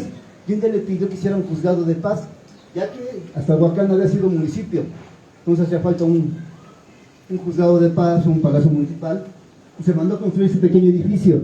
En 1889 se construyó este edificio. Otro hecho histórico fue que en Santa María participó en la Revolución Mexicana. Aproximadamente 200 habitantes de Santa María Zahuacán estuvieron en la revolución. Algunos regresaron, otros ya no regresaron. Pero estuvieron ahí encabezados por el general Emilio Chavarría. Emilio Chavarría es el que está sentado con un rifle en la mano y está con sombrero. A su izquierda, el segundo de abajo. Es Emilio Chavarría. Ahí están en Guadalupe, Zacatecas. Aquí él estuvo en la Soberana Comisión de Aguascalientes. Están con Pancho Villa. Pancho Villa está al centro, parado. Él estuvo en la Comisión de Aguascalientes. Emilio Chavarría. Él murió en 1915, entre finales de febrero y marzo de 1915. Él muere de una caída del caballo. Se le cruza una cascabel al caballo, se levanta dicen que traía un caballo bastante alto él. Se levanta el caballo de patas, trata de controlarlo y si el caballo pierde el equilibrio y se va para atrás. Cae Emilio Chavarría y le cae encima en el techo con la silla. Entonces, a finales de febrero, manda un parte de guerra a Emiliano Zapata. El informe que habían tenido esto más y esto más. Al final Zapata le contesta, está muy bien, felicidades por esos hechos de guerra. Y lamentamos muchos accidentes, vamos por pronta recuperación. Pero el día 12 de marzo, José Pablo Chavarría, negro hermano de Emilio Chavarría, manda un aviso a Zapata diciendo que había muerto el general Emilio Chavarría. Ahí estuvo un cuartel zapatista. Bueno, se convirtió en una casa normal después, pero hay algunos años todavía me tocó ver a mí el cuartel zapatista. Ahora es una casa particular, se repartió entre los herederos. ¿Puedes cambiar a la siguiente? Sí, donde nos explicamos, doctoral. Es uno de los cuadros. Ese es otro de los cuadros, de San Pablo. También está ahí en el Munal. Si gustan visitar el Munal, van a ver estos cuadros del doctor. Le digo, imagínense, te venden 5 pesos el cuadro, y ahora cuánto cuesta un cuadro del doctor A, cuánto costará un cuadro. Ni con 10 pesos pego en la bolsa, creo que lo pago. Ahí vamos a la siguiente. Ok, vamos ya un poco a lo que veníamos, a platicar del reloj, ya me desvié del reloj. Más o menos aproximadamente en 1925, acaba de terminar el invierno, que viene del 14, se acaba de terminar la temporada de caza de los patos, con las armadas. ¿Quién sabe qué es una armada? La armada es para cazar los patos. Es precisamente eso, están haciendo ahí. Ponen unos tipos tubos cargados con perdigones a la orilla de la laguna, un poco levantados. Ajá. Eso se hace tarde noche, para que en la noche se siembra maíz quebrado en la laguna para que no se bajar los patos a descansar y a comer. Ya casi amaneciendo, está cubierto de patos, no como aquí que tengo muchas sillas vacías ahora. Ajá. Y hay una ley ese día, no puede haber perros cerca porque ladran, no puede haber campanazos ese día, todo en silencio, nadie debe hacer ruido. Ajá. Mi Federico está tomando agua, debe hacer ruido, por favor, porque oye, no pasa el agua. Todo en silencio total, nadie puede hablar. Así ya la gente ya rodeó parte de la laguna, en silencio total hasta que dan la orden de que explote la armada. ¡Pum!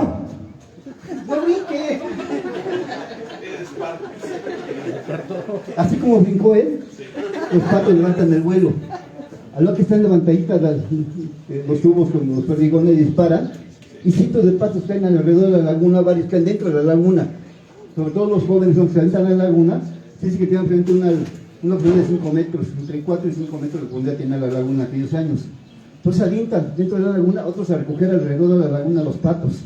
Algunos caen en las casas y ya se quedan ahí en la casa para la comida. Pero aún así se va a repartir entre la población.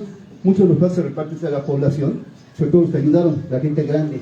A ver, mijitas, tenga su patito para que coman pato. Dice, ya todo el mundo come pato. Gansito marinela. Este fue un comercial que vamos a cobrar aquí al joven.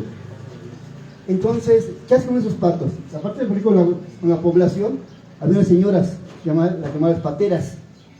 Aparte se cazaba el chichibulote, la carpa, y hacían tamalitos de platique, pero de pescaditos. Y se iban a la Ciudad de México a venderlos, las pateras. Ahí andaban en la Ciudad de México gritando, patitos y culotitos, tamalito de carpa, de pescaditos. Ganaban ellas y el pueblo recibía también ganancias. Ajá. Y comenzó a juntar cierto dinero. La gente comenzó a pedir, ¿qué hacemos con ese dinero? Ya hay cierto dinero guardado, ¿qué vamos a hacer? Hubo quien dijeron, por ahí vamos a hacer una escuela. Pero en aquella época no se empezaba mucho la educación. Ya antes de la revolución había habido un salón donde daban clases en la casa de don Carlos Cedillo. 1903, a partir de 1903, no sé hasta qué años dieron clase ahí, pero antes de la revolución, ahí daban clase en la calle de Jalisco, esquina con San Miguel. Ahí empezaron un cuarto para hacer un salón de clases. Sobre todo los que iban, en aquella época eran los niños, no tanto las niñas. Pero aún así, hubo una pequeña escuela. Después de la revolución se comenzaron a ocupar las Bartolinas. A ver, tengo una foto de las Bartolinas en el marco. Bueno, esta es parte también de la Armada. Bueno, ya llegamos al reloj. No, déjame la anterior para. Las Bartolinas en un tiempo fue la cárcel del pueblo. Ahí se metían a los borrachos, sobre todo, o sea, eran delitos pequeños. Borrachitos, los señores que pegaban a las mujeres, que las golpeaban, lo mataban, pero bueno, un día estaba borracho, pues lo metían ahí, yo lo soltaba. La mujer tiene la culpa por desobediente. Lupita no hagas así de feo. Es que aquí Lupita, mi compañera, es también cronista de Santa María. Y tengo buenas críticas, aquí tengo buenas críticas. Ahorita me voy a regañar, no era así. Entonces, comenzaron a proponer diferentes cosas. Le decían, vamos a competir contra los demás pueblos. Un comentario que me hicieron hace rato, bueno, me lo hizo Sergio Granada, me lo robaron a Sergio, me decía, oye, es que se dice que, bueno, esto fue un dicho que hizo el doctor Cedillo, un amigo mío que ya falleció hace algunos años. Él hizo un cuadernillo donde decía que los pueblos hermanos de la zona habían cooperado, San Sebastián, Santa Marta, Santa Cruz mismo, cooperaron para hacer el reloj. Hasta donde yo sé, no, la gente del pueblo dice que no, esto fue hecho por el pueblo y para el pueblo. Pero bueno, eso fue nada más un comentario que me hizo hace rato, una observación que me hizo Sergio hace rato, un amigo también toda la vida, Sergio. Entonces, hasta donde está el liceo oral, fue el pueblo quien cooperó, que con la Casa de los Patos se hizo, no fue de un solo año, fue de algunos años que fueron juntándose. Inclusive 2-3 años después, entonces se construyó el reloj. Las autoridades estuvieron investigando quién podía hacer el reloj, los permisos para hacer el reloj, está todo investigando toda la cuestión, ¿dónde hacerlo? Terminó haciéndose enfrente del juzgado. Entonces, hay una anécdota de que precisamente en una reunión del pueblo, reclamando qué pasó con el reloj, cuándo se va a hacer. Una anécdota por ahí, alguien dijo por ahí, pues en concreto, vamos a hacer el reloj entonces y ya, no hay problema. Y por ahí grita doña Gonzala. ¿Quién era doña Gonzala? ¿Quién era doña Gonzala, Lupita? Una partera del pueblo, una partera del pueblo. Una partera del pueblo, una de las más conocidas, la tía Gonzala, como le decían mucha gente, la tía Gonzala. Y gritó por ahí atrás, a ver, cabrones, en concreto, si va a ser en concreto, con el concreto, si no con lo de piedra, pero háganlo ya. O sea, decían que en concreto iba a ser reloj, pero ella no entendió bien y dijo, ya sea de concreto o piedra, pues ya hagan el reloj. Y se llevó a cabo el reloj, y precisamente el 30 de mayo de 1930 se inauguró el reloj. O sea, acaba de cumplir 94 años. Para el próximo año los entramos en Santa María a cumplir sus 95 años. No vamos a esperar los 100 años, para dentro de un año vamos a festejar el el tercer encuentro de crónica de Santa María. Vamos a platicar con lo de la asociación para cambiarle ya, vamos a acomodar fechas. Vamos a festejar el reloj y vamos a hacer el encuentro de crónica en Santa María para el 30 de mayo. Así que allá el lunes vamos a hacer la fiesta ahí, para partir su pastel, en forma de reloj. Y efectivamente, este es nuestro reloj. Ahí están construyéndolo, allá atrás está ahí está el juzgado que construyó Porfirio Díaz. Allá atrás está el juzgado. Ya dame la siguiente. Ahí casi vamos a ver los cerros. Ahorita si usted se para donde está el Zapatista, que más o menos tomó la foto original de esta, no se ven los cerros, no se ve nada de los cerros. Vemos puras casas. Esa es nada más lo que está alrededor de la plaza, no vemos nada de cerros. Pero ahí están construyendo el reloj. Si no tiene todavía carátulas, y dice juzgado del lado derecho. Alcanza el siguiente, por favor. Ahí se ha terminado el reloj, se dan cuenta, no tiene todavía carátulas todavía. Aquí me ha surgido a mí siempre una duda. Abajo, del lado izquierdo de ustedes, hay unas flores sentadas. Hay quienes dicen que era una fuente, otros dicen que era un pozo. Tengo la duda. Una fuente, todavía en esa época no había electricidad todavía en el pueblo. Digo, después de los años 50, digamos en el 50, hizo en el 30. Entonces yo quiero pensar que era un pozo en el centro del pueblo. Yo no tengo ningún dato. Me dicen algunos que era una fuente. ¿Y cómo hacían para que el agua llegara? Pues yo para mí que era un pozo. Y ese reloj sin carátulas. ¿Saben la siguiente? Y ese es nuestro reloj, curiosamente lo presumimos los de Santa María. Bueno, yo me siento de Santa María porque no soy originario, pero presumimos nuestro reloj. Ya que es de los pocos que hay. Ajá, monumental. Y en la Ciudad de México, en Iztapalapa, no hay otro más de Santa María. En aquellos años que se inauguró, era tanto el centro que había, no había carros, no había motocicletas. Como decía Calixto, pasaba un carro cada 50 minutos, una hora. Hay gente viejita que aquí con Santa Marta, de San Sebastián de aquí, no encontró con gente grande de aquí. Pero en el centro de Santa Cruz se oían las campanas del reloj. Ellos sabían la hora con las campanadas, cuando sonaba 1:30, sonaba las campanadas de 1 y 2 de un cuarto. Esa ya se oía.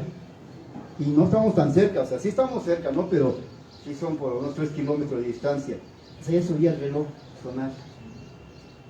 Ese reloj ya hace unos años lo dejaron abandonado y la gente del pueblo se acomedió que se volviera a reparar, volvió a tallar todo, porque inclusive le llegaron a agarrar el tiro al blanco el reloj. Las carátulas estaban agujeradas, como que a ver, yo le doy al 5, híjole, le di al 7, bueno, no, yo sí le doy al 5. Y fueron rompieron las carátulas, tienen algunos balazos incrustados, pero por suerte se logró rescatar, la maquinaria ya no servía, se cambió la maquinaria. La maquinaria no es la original, se cambió la maquinaria una vez por lo menos. Pero sí, este es nuestro reloj de Santa María, curiosamente azahuacano. Bueno, pues sería así algo muy breve. Azahuacán para el mundo. Azahuacán para el mundo. Muchas gracias. Muchas gracias a ambos ponentes del resto de esta mesa. Y bueno, pues vamos a dar pie a las preguntas. ¿Tienen alguna para los dos? Acá tenemos la primera, por favor, si me ayudan con el micrófono. Pasarlo. Si no, acercamos este. Si quieres así, hablo fuerte para el maestro Calixto. ¿Hay algún registro en las crónicas de los pueblos originarios y sus reuniones que se hayan opuesto a lo que usted nos platicaba sobre los asentamientos o las construcciones que el gobierno o los asentamientos irregulares llegaban a invadir los predios, que ellos se hayan en sus asambleas opuesto y que se haya quedado registrado de alguna oposición o lucha que ellos hayan realizado por estas invasiones de sus terrenos? Y la segunda pregunta de una vez es, ¿cuál fue realmente el evento crucial que hizo que se secara el lago de Texcoco y que haya registro, y que a partir de ese momento fue que se empezó a secar y el lago de Texcoco empezó a dejar de existir? Gracias. Sí. Bueno, aquí la oposición de las comunidades siempre ha estado, nada más que a veces la prensa no las registra, pero no es así como, ay, se nos olvidó, sino que es adrede, para no dejar huella, pues, sí, de las luchas. Las comunidades siempre se han opuesto, pero, porque ¿quién no quiere conservar sus pueblos como los tienen? ¿Sí? Sus fiestas. Si ahorita, por ejemplo, cada vez las fiestas patronales las van limitando, ya no pueden echar cohetes, que porque ya la urbanización, entonces esas voces ahora sí que desentonan, siempre son acalladas, y no se registran, digamos, en los periódicos, porque sería tanto como cuando Porfirio Díaz allá en Veracruz con el gobernador le dijo, andan amolando, mátalos en caliente, pero se lo mandó por escrito y él solito se echó la soga al cuello, por eso se registró. Pero aquí la prensa, les decía yo en un momento de la intervención, Porfirio Díaz puso de acuerdo al doctor Lisiaga, que por cierto lo premiaron con un nombre allá de la colonia de los doctores, y el doctor Lisiaga era honesto, pero cuando Porfirio Díaz le dijo, es que tú tienes que decir que el lago de Texcoco hay muchas miasmas, hay mucha, lo que ahí es pura cochinada, el aire que viene de por allá, la Ciudad de México, etcétera, etcétera. O sea, y todos esa alabanza al poder, ¿sí? Ahorita ya hay más democracia, ya podemos decir, tú eres de Morena, tú eres esto, pero hubo un tiempo en que no lo era así. Había mucho autoritarismo, el gobierno era muy cerrado, aún así la gente protestaba. A la pregunta de que si había registros o que si había nombres, miren, esto es como ahora que pasó la línea dorada, ¿A poco la gente no protestó? Protestan, pero son luchas que son acalladas, y con el tiempo, si no las registramos, digamos nosotros, que por decir así somos como independientes, el gobierno no las va a registrar y no deja huella, ¿sí? Entonces con el tiempo se van borrando y pasa más el tiempo, y lo que antes era malo, al rato le dicen, pues ya es bueno. Ajá. Bueno, y entonces la otra pregunta, ¿cuál era?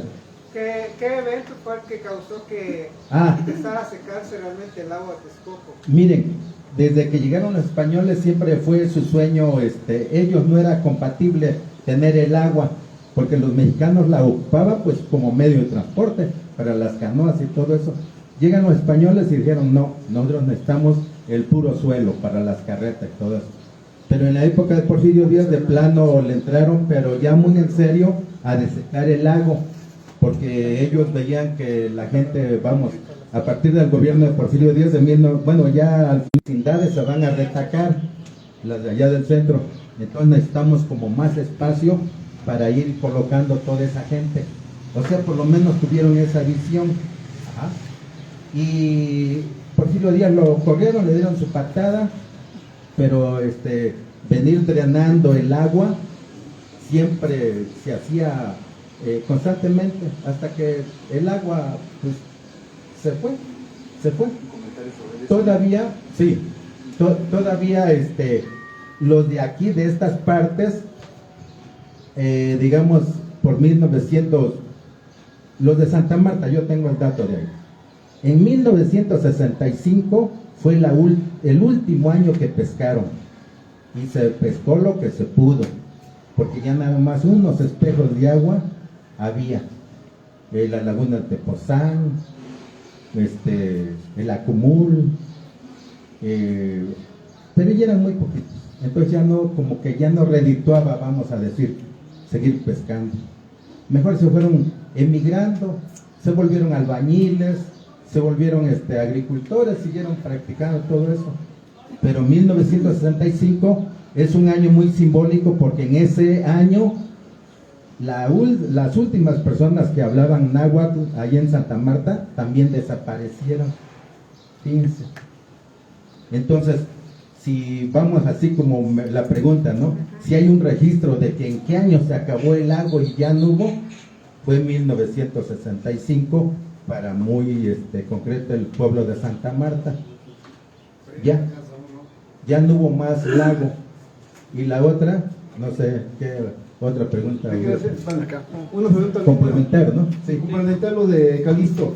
Hay un libro de un alemán que radicó aquí en México, por no sé, te lo presento cuando lo regresaron, pero él habla que cuando fue la explosión petrolera, pues allá hace falta dinero aquí en México para pagar a las compañías petroleras, y alguien por ahí en un intelectual le dijo a Lázaro Cárdenas, señor presidente, en la laguna del oriente de la Ciudad de México está el tesoro de Moctezuma.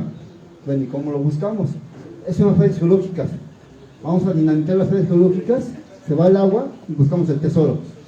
Y fue lo que hicieron. En Santa María hubo un libro en 1974 de Joel Chirino, Azahuacando ya no volarán las garzas. Él hace un comentario de eso un poquito. Él dice que un día en la madrugada se oye una explosión y la gente que andaba en la calle vio una que se iluminó el cielo. Y comenzaron a oír como un silbido.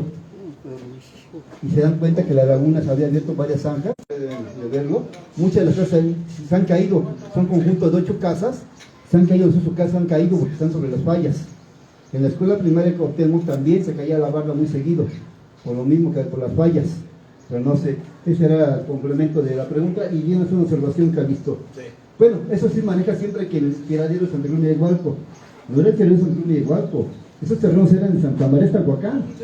Nada como estaban enfrente del pueblo de Santa Cruz de Igualco, que le llamamos Santa Cruz de Igualco, pero no. Todavía en 1914, Victoriano Tacuacán. Entonces esos tiraderos eran que era un terreno de Santa Cruz de Igualco, no de Santa Cruz. Ustedes conocen como Santa Cruz los tiraderos. Ajá, hace un comentario aquí. Bueno, no sé cuántas preguntas tengan. Gracias. Y no sé si da tiempo para una pregunta más o dos preguntas máximo. Aquí veo una de este lado y esta estaba. Bueno, ya son más.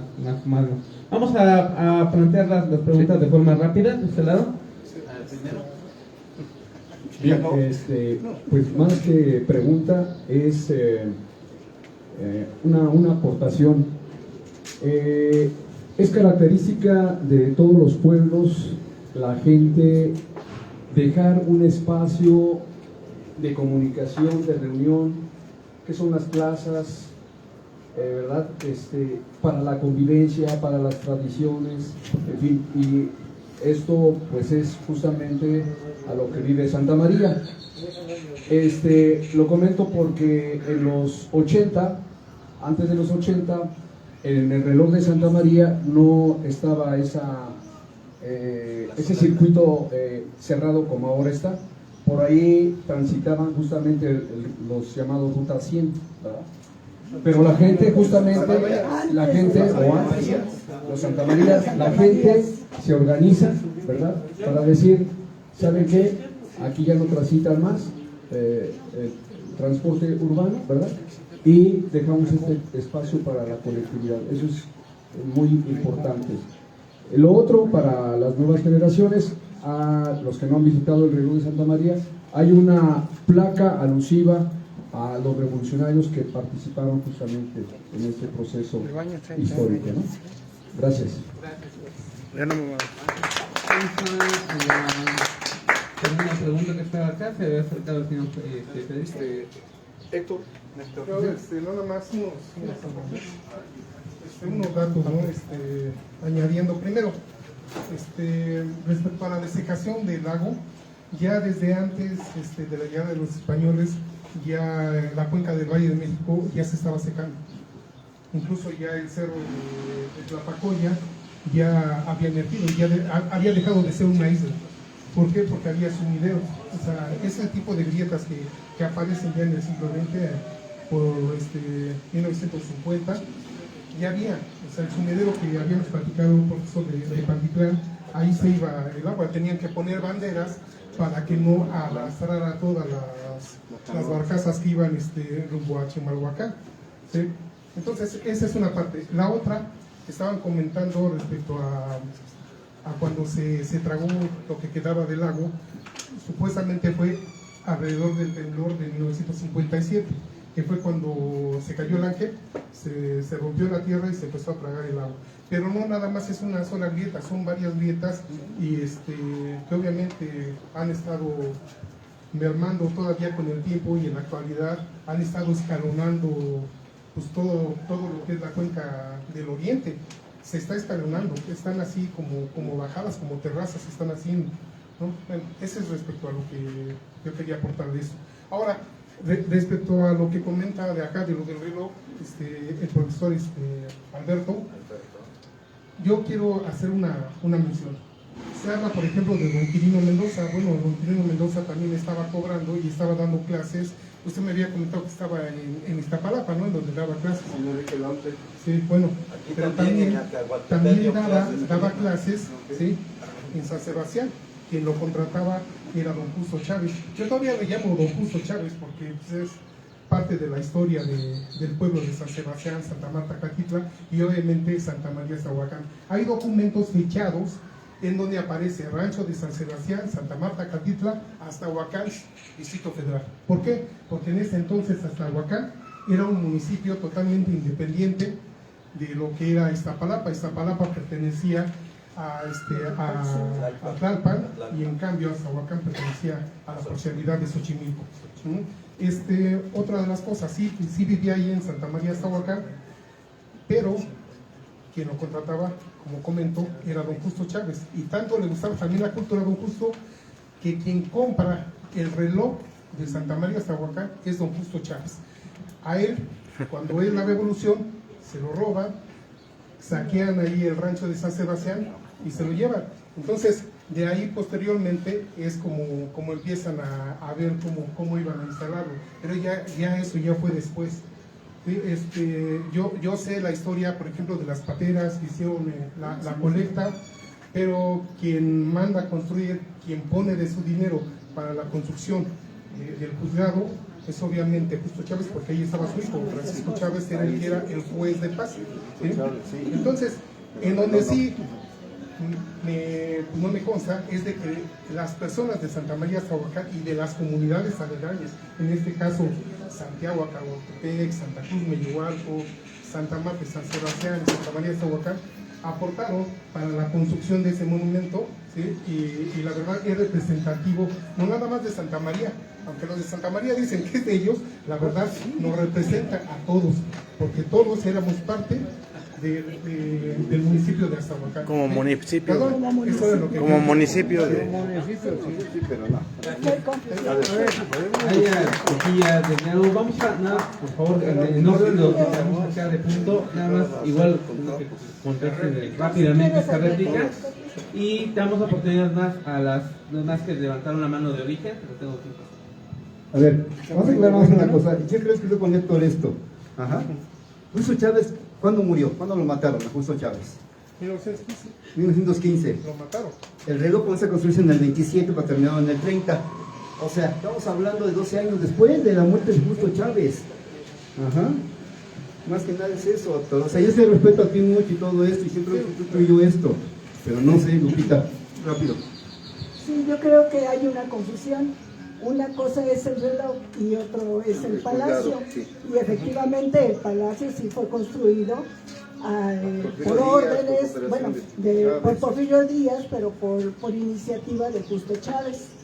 Y el reloj, pues es bien sabido de toda la vida por los abuelos, tatarabuelos, que fue precisamente por la venta de patos que se pudo construir. Entonces yo creo que ahí está la confusión entre que sí participaron y efectivamente era municipio, entonces efectivamente es como decir Ixtapalapa ahora, ¿no? O sea, lo que hay en Ixtapalapa es de todos los de Ixtapalapa como un orgullo, ¿no? De todos los ixtapalapenses, igual se puede considerar esto del reloj de Santa María. Gracias. Muchas gracias. Vamos a dar la palabra allá atrás, que había levantado la mano una pregunta. No puede. Sigue, Con los muñecas.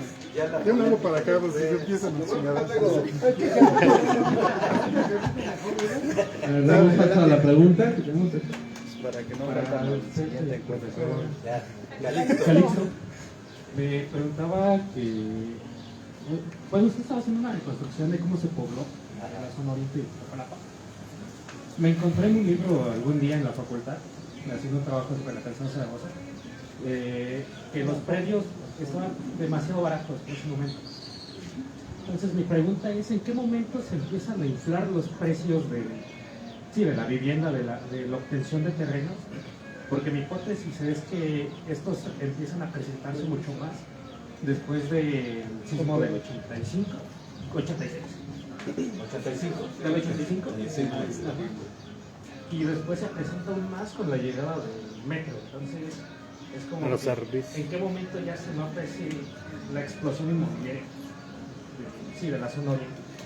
Bueno, aquí, miren, Calzada Zaragoza tuvo, digamos, varios momentos de construcción. Zaragoza data de 1796, es un camino colonial. 1796, no olviden esa fecha. Antes no había camino por acá, era por allá por el Tlalpan. Ese era el camino para salir al oriente. Después se hizo carretera federal, es decir, pavimentada, ya en 1926. Y la autopista, se hizo autopista en 1962 para conmemorar 100 años de la batalla de Puebla. Ajá. Bueno, entonces a la pregunta de cuándo se vinieron incrementando los terrenos y todo eso, pues conforme el gobierno va arreglando y va poniendo más bonito y todo eso, ustedes saben que para comprar un terreno, casi todos hemos experimentado eso. Pregunta uno, tiene agua, tiene servicios, tiene luz, tiene esto. Y si ya hay, pues le entramos. Y si no, ¿sabes qué? Te doy nada más tanto, porque tu terreno, pues mira, de aquí tengo que caminar hasta allá. Entonces, ha sido también un proceso. Pero para mí, cuando se hizo la carretera, pero ya asfaltada, que ya recibió el nombre de Carretera Federal a Puebla, ¿sí? Ahí ya empezaron a subir, ya era bastante. Aquí en Santa Marta hay gente que vendió terrenos junto a Calzada Zaragoza, muy baratos, porque habían sido jefes de cuadrilla para el carnaval y la gente les había quedado mal y tuvieron que vendieron los terrenos, ¿sí? Mero ahí donde está la gasolinera y ¿cómo se llama? Amador Salazar, ahí había un terrenito de don Raúl Montero, que lo vendió por esas causas. Ajá. Muchos los conservaron, los de las mueblerías que están ahí donde salen los que van a Chiconcuac, esos los conservan, es de don Francisco Rocha, ellos lo conservaron, pero no todos pensaron así como a futuro, muchos malbarataron, ¿sí? Malbarataron su terreno.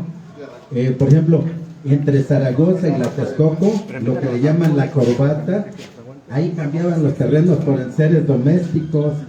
¿Por qué? Porque en 1954, joven, en 1954, el presidente Ruiz Cortines, para que los ejidatarios pudieran así vender, ya no tan bajo el agua, sino más o menos legal, él sacó una ley que se llama Zona Urbana Ejidal.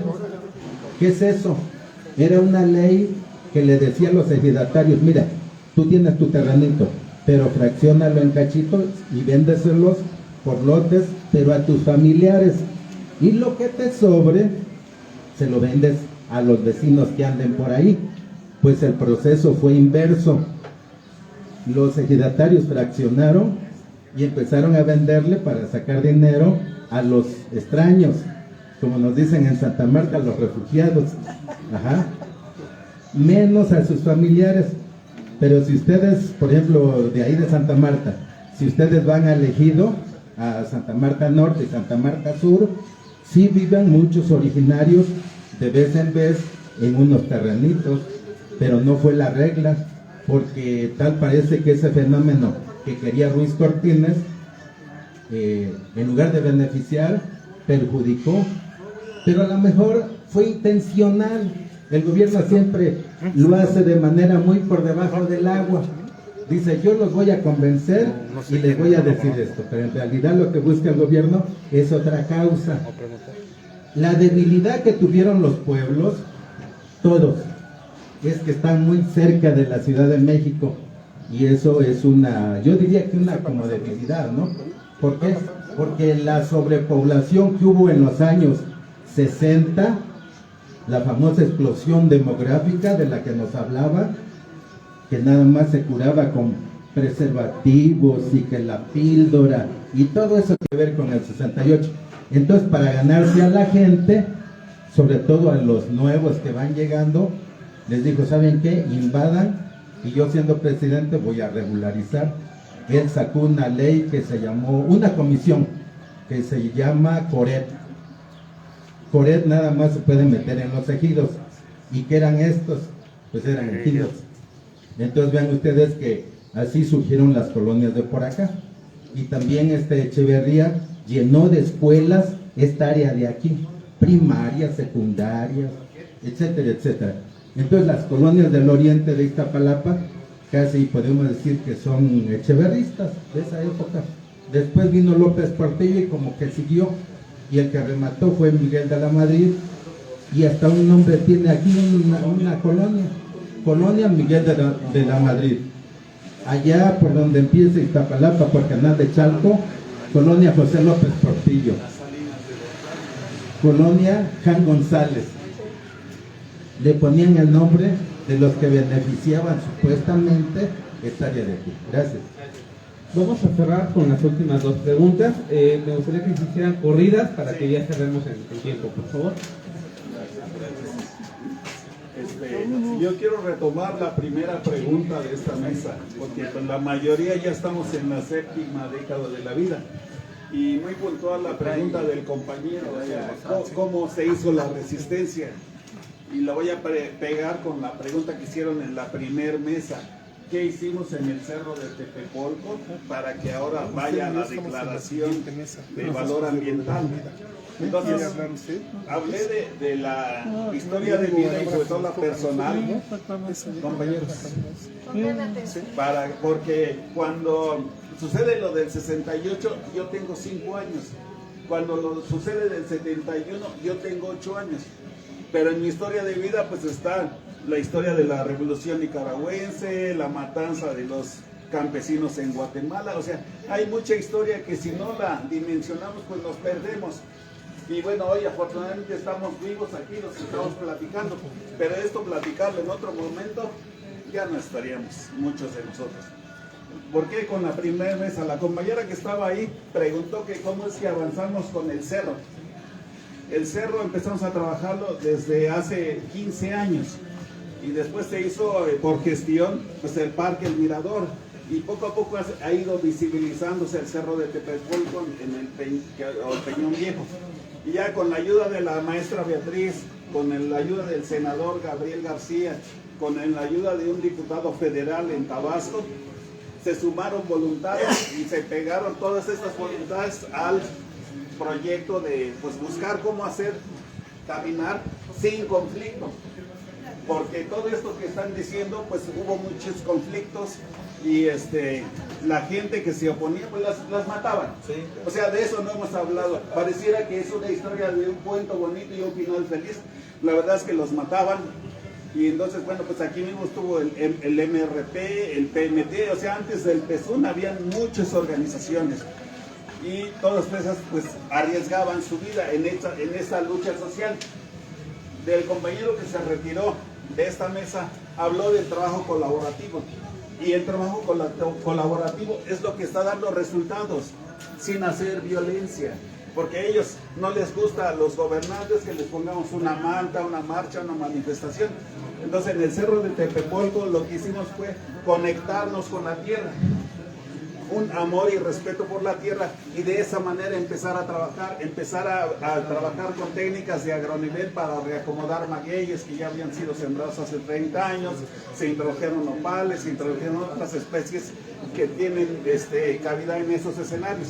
Entonces, pues es importante que hagan preguntas y es que ahora a los jóvenes les toca continuar, no contar la historia, sino ser empoderados de esta información y continuar con ese trabajo que se está documentando aquí con la compañera Patsy a través de Chimalpaín y todo esto que se está trabajando con los escenarios. Muchas gracias.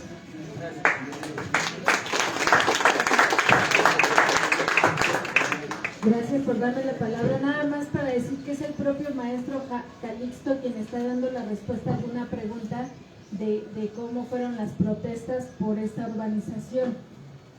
Quizá ni las hubo, porque él mismo está dando ejemplos de cómo son los propios habitantes de los pueblos originarios quienes crean nuevos espacios, nuevas colonias. Ellos mismos son quienes urbanizan. Sí, en algunos casos con estas estrategias del gobierno, pero a veces es voluntariamente. Y solo pongo un ejemplo, la colonia que antes se llamaba Ejidos del Moral, y la que está a un lado, Guadalupe del Moral, que eran terrenos de propiedad privada. Ellos decidieron vender y propiciaron la creación de una nueva colonia, y eso se repite en cada uno de los pueblos originarios. Entonces no necesariamente hubo protestas, nada más eso que quede claro, ¿no? Pero sí hubo peleas ejidales agrarias. Peleas tal vez sí, pero lo que yo sí quiero que quede claro es que los mismos habitantes de los pueblos son quienes a veces han propiciado la creación de nuevas colonias. Es el en sistema, muchos casos, sí, es el sistema. Pero no los obligaron. Es el sistema. Pero no los obligaron. Por ejemplo, ahorita nosotros ya estamos fichados como pueblos de Oriente y también tenemos ahorita problemas también con los espacios públicos. Habría que hacer un estudio muy profundo para ver cómo funcionó todo eso, porque dijo el maestro Calixto, les hicieron una propuesta de fraccionar, de notificar y vender. Y ellos, la gente cambió la estrategia. No todos, por supuesto que no todos. Eso es cierto. Por eso hay que hacer un estudio profundo para no generalizar y para entender muy bien cuál fue el proceso de urbanización y entender, lo vuelvo a repetir, que es a veces los mismos habitantes de los pueblos quienes han generado en algunos casos la urbanización. Es como ver estudios de caso, ¿no? Muchas gracias, maestro Betés. Un aplauso para todas las preguntas sobre esta mesa. Y no me gusta más que entregar los reconocimientos que ya habíamos entregado a las otras mesas y los libros. Un aplauso, por favor, para el maestro Calixto Rosa. Gracias. Muchas gracias. En nombre de la Ejecutiva de Cultura les entregamos también los libros y los botones. Y también un aplauso, por favor, para el maestro Alberto González. Ya le hacemos entrega de este reconocimiento. Pueden votar justamente acá para el registro fotográfico. Y sus libros, les pedimos por favor, ahí Cumen les va a solicitar también una entrega de libros. Y con esto damos por concluida la mesa 2, llegamos al receso. Les invitamos a regresar a las 3 de la tarde, en una hora, vamos para poder seguir con las otras mesas. Y bueno, para los ponentes y acompañantes tenemos un refrigerio también de este lado, para que puedan disfrutar, que convivimos. Y pues regresamos a las 3 de la tarde. Muchísimas gracias por su compañía y por su participación activa en estas mesas. Gracias. Buenas tardes, perdón, antes de que pasemos al Pipirín, no quiero entregar este reconocimiento a Miguel Ángel González. Muchas gracias por apoyarnos y de verdad, sin su ayuda no se llegó a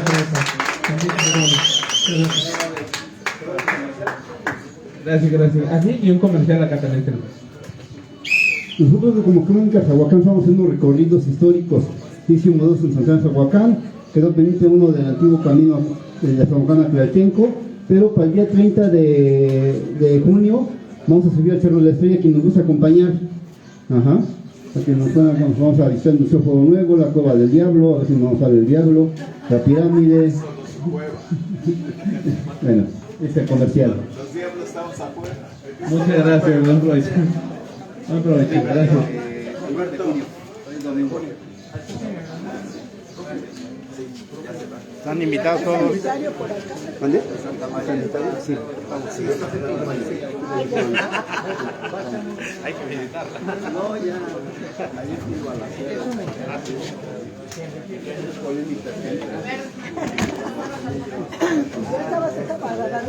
¿Qué crees?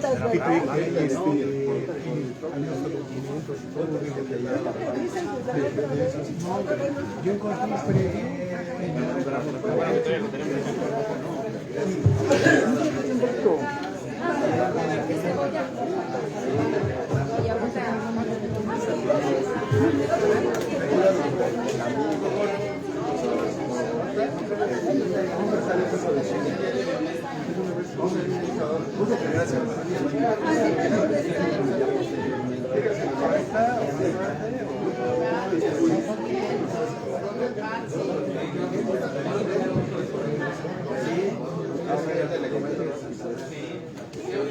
Lorenzo, pásale.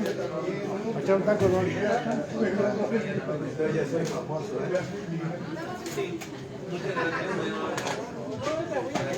Gracias. Pero veo que sí están grabando.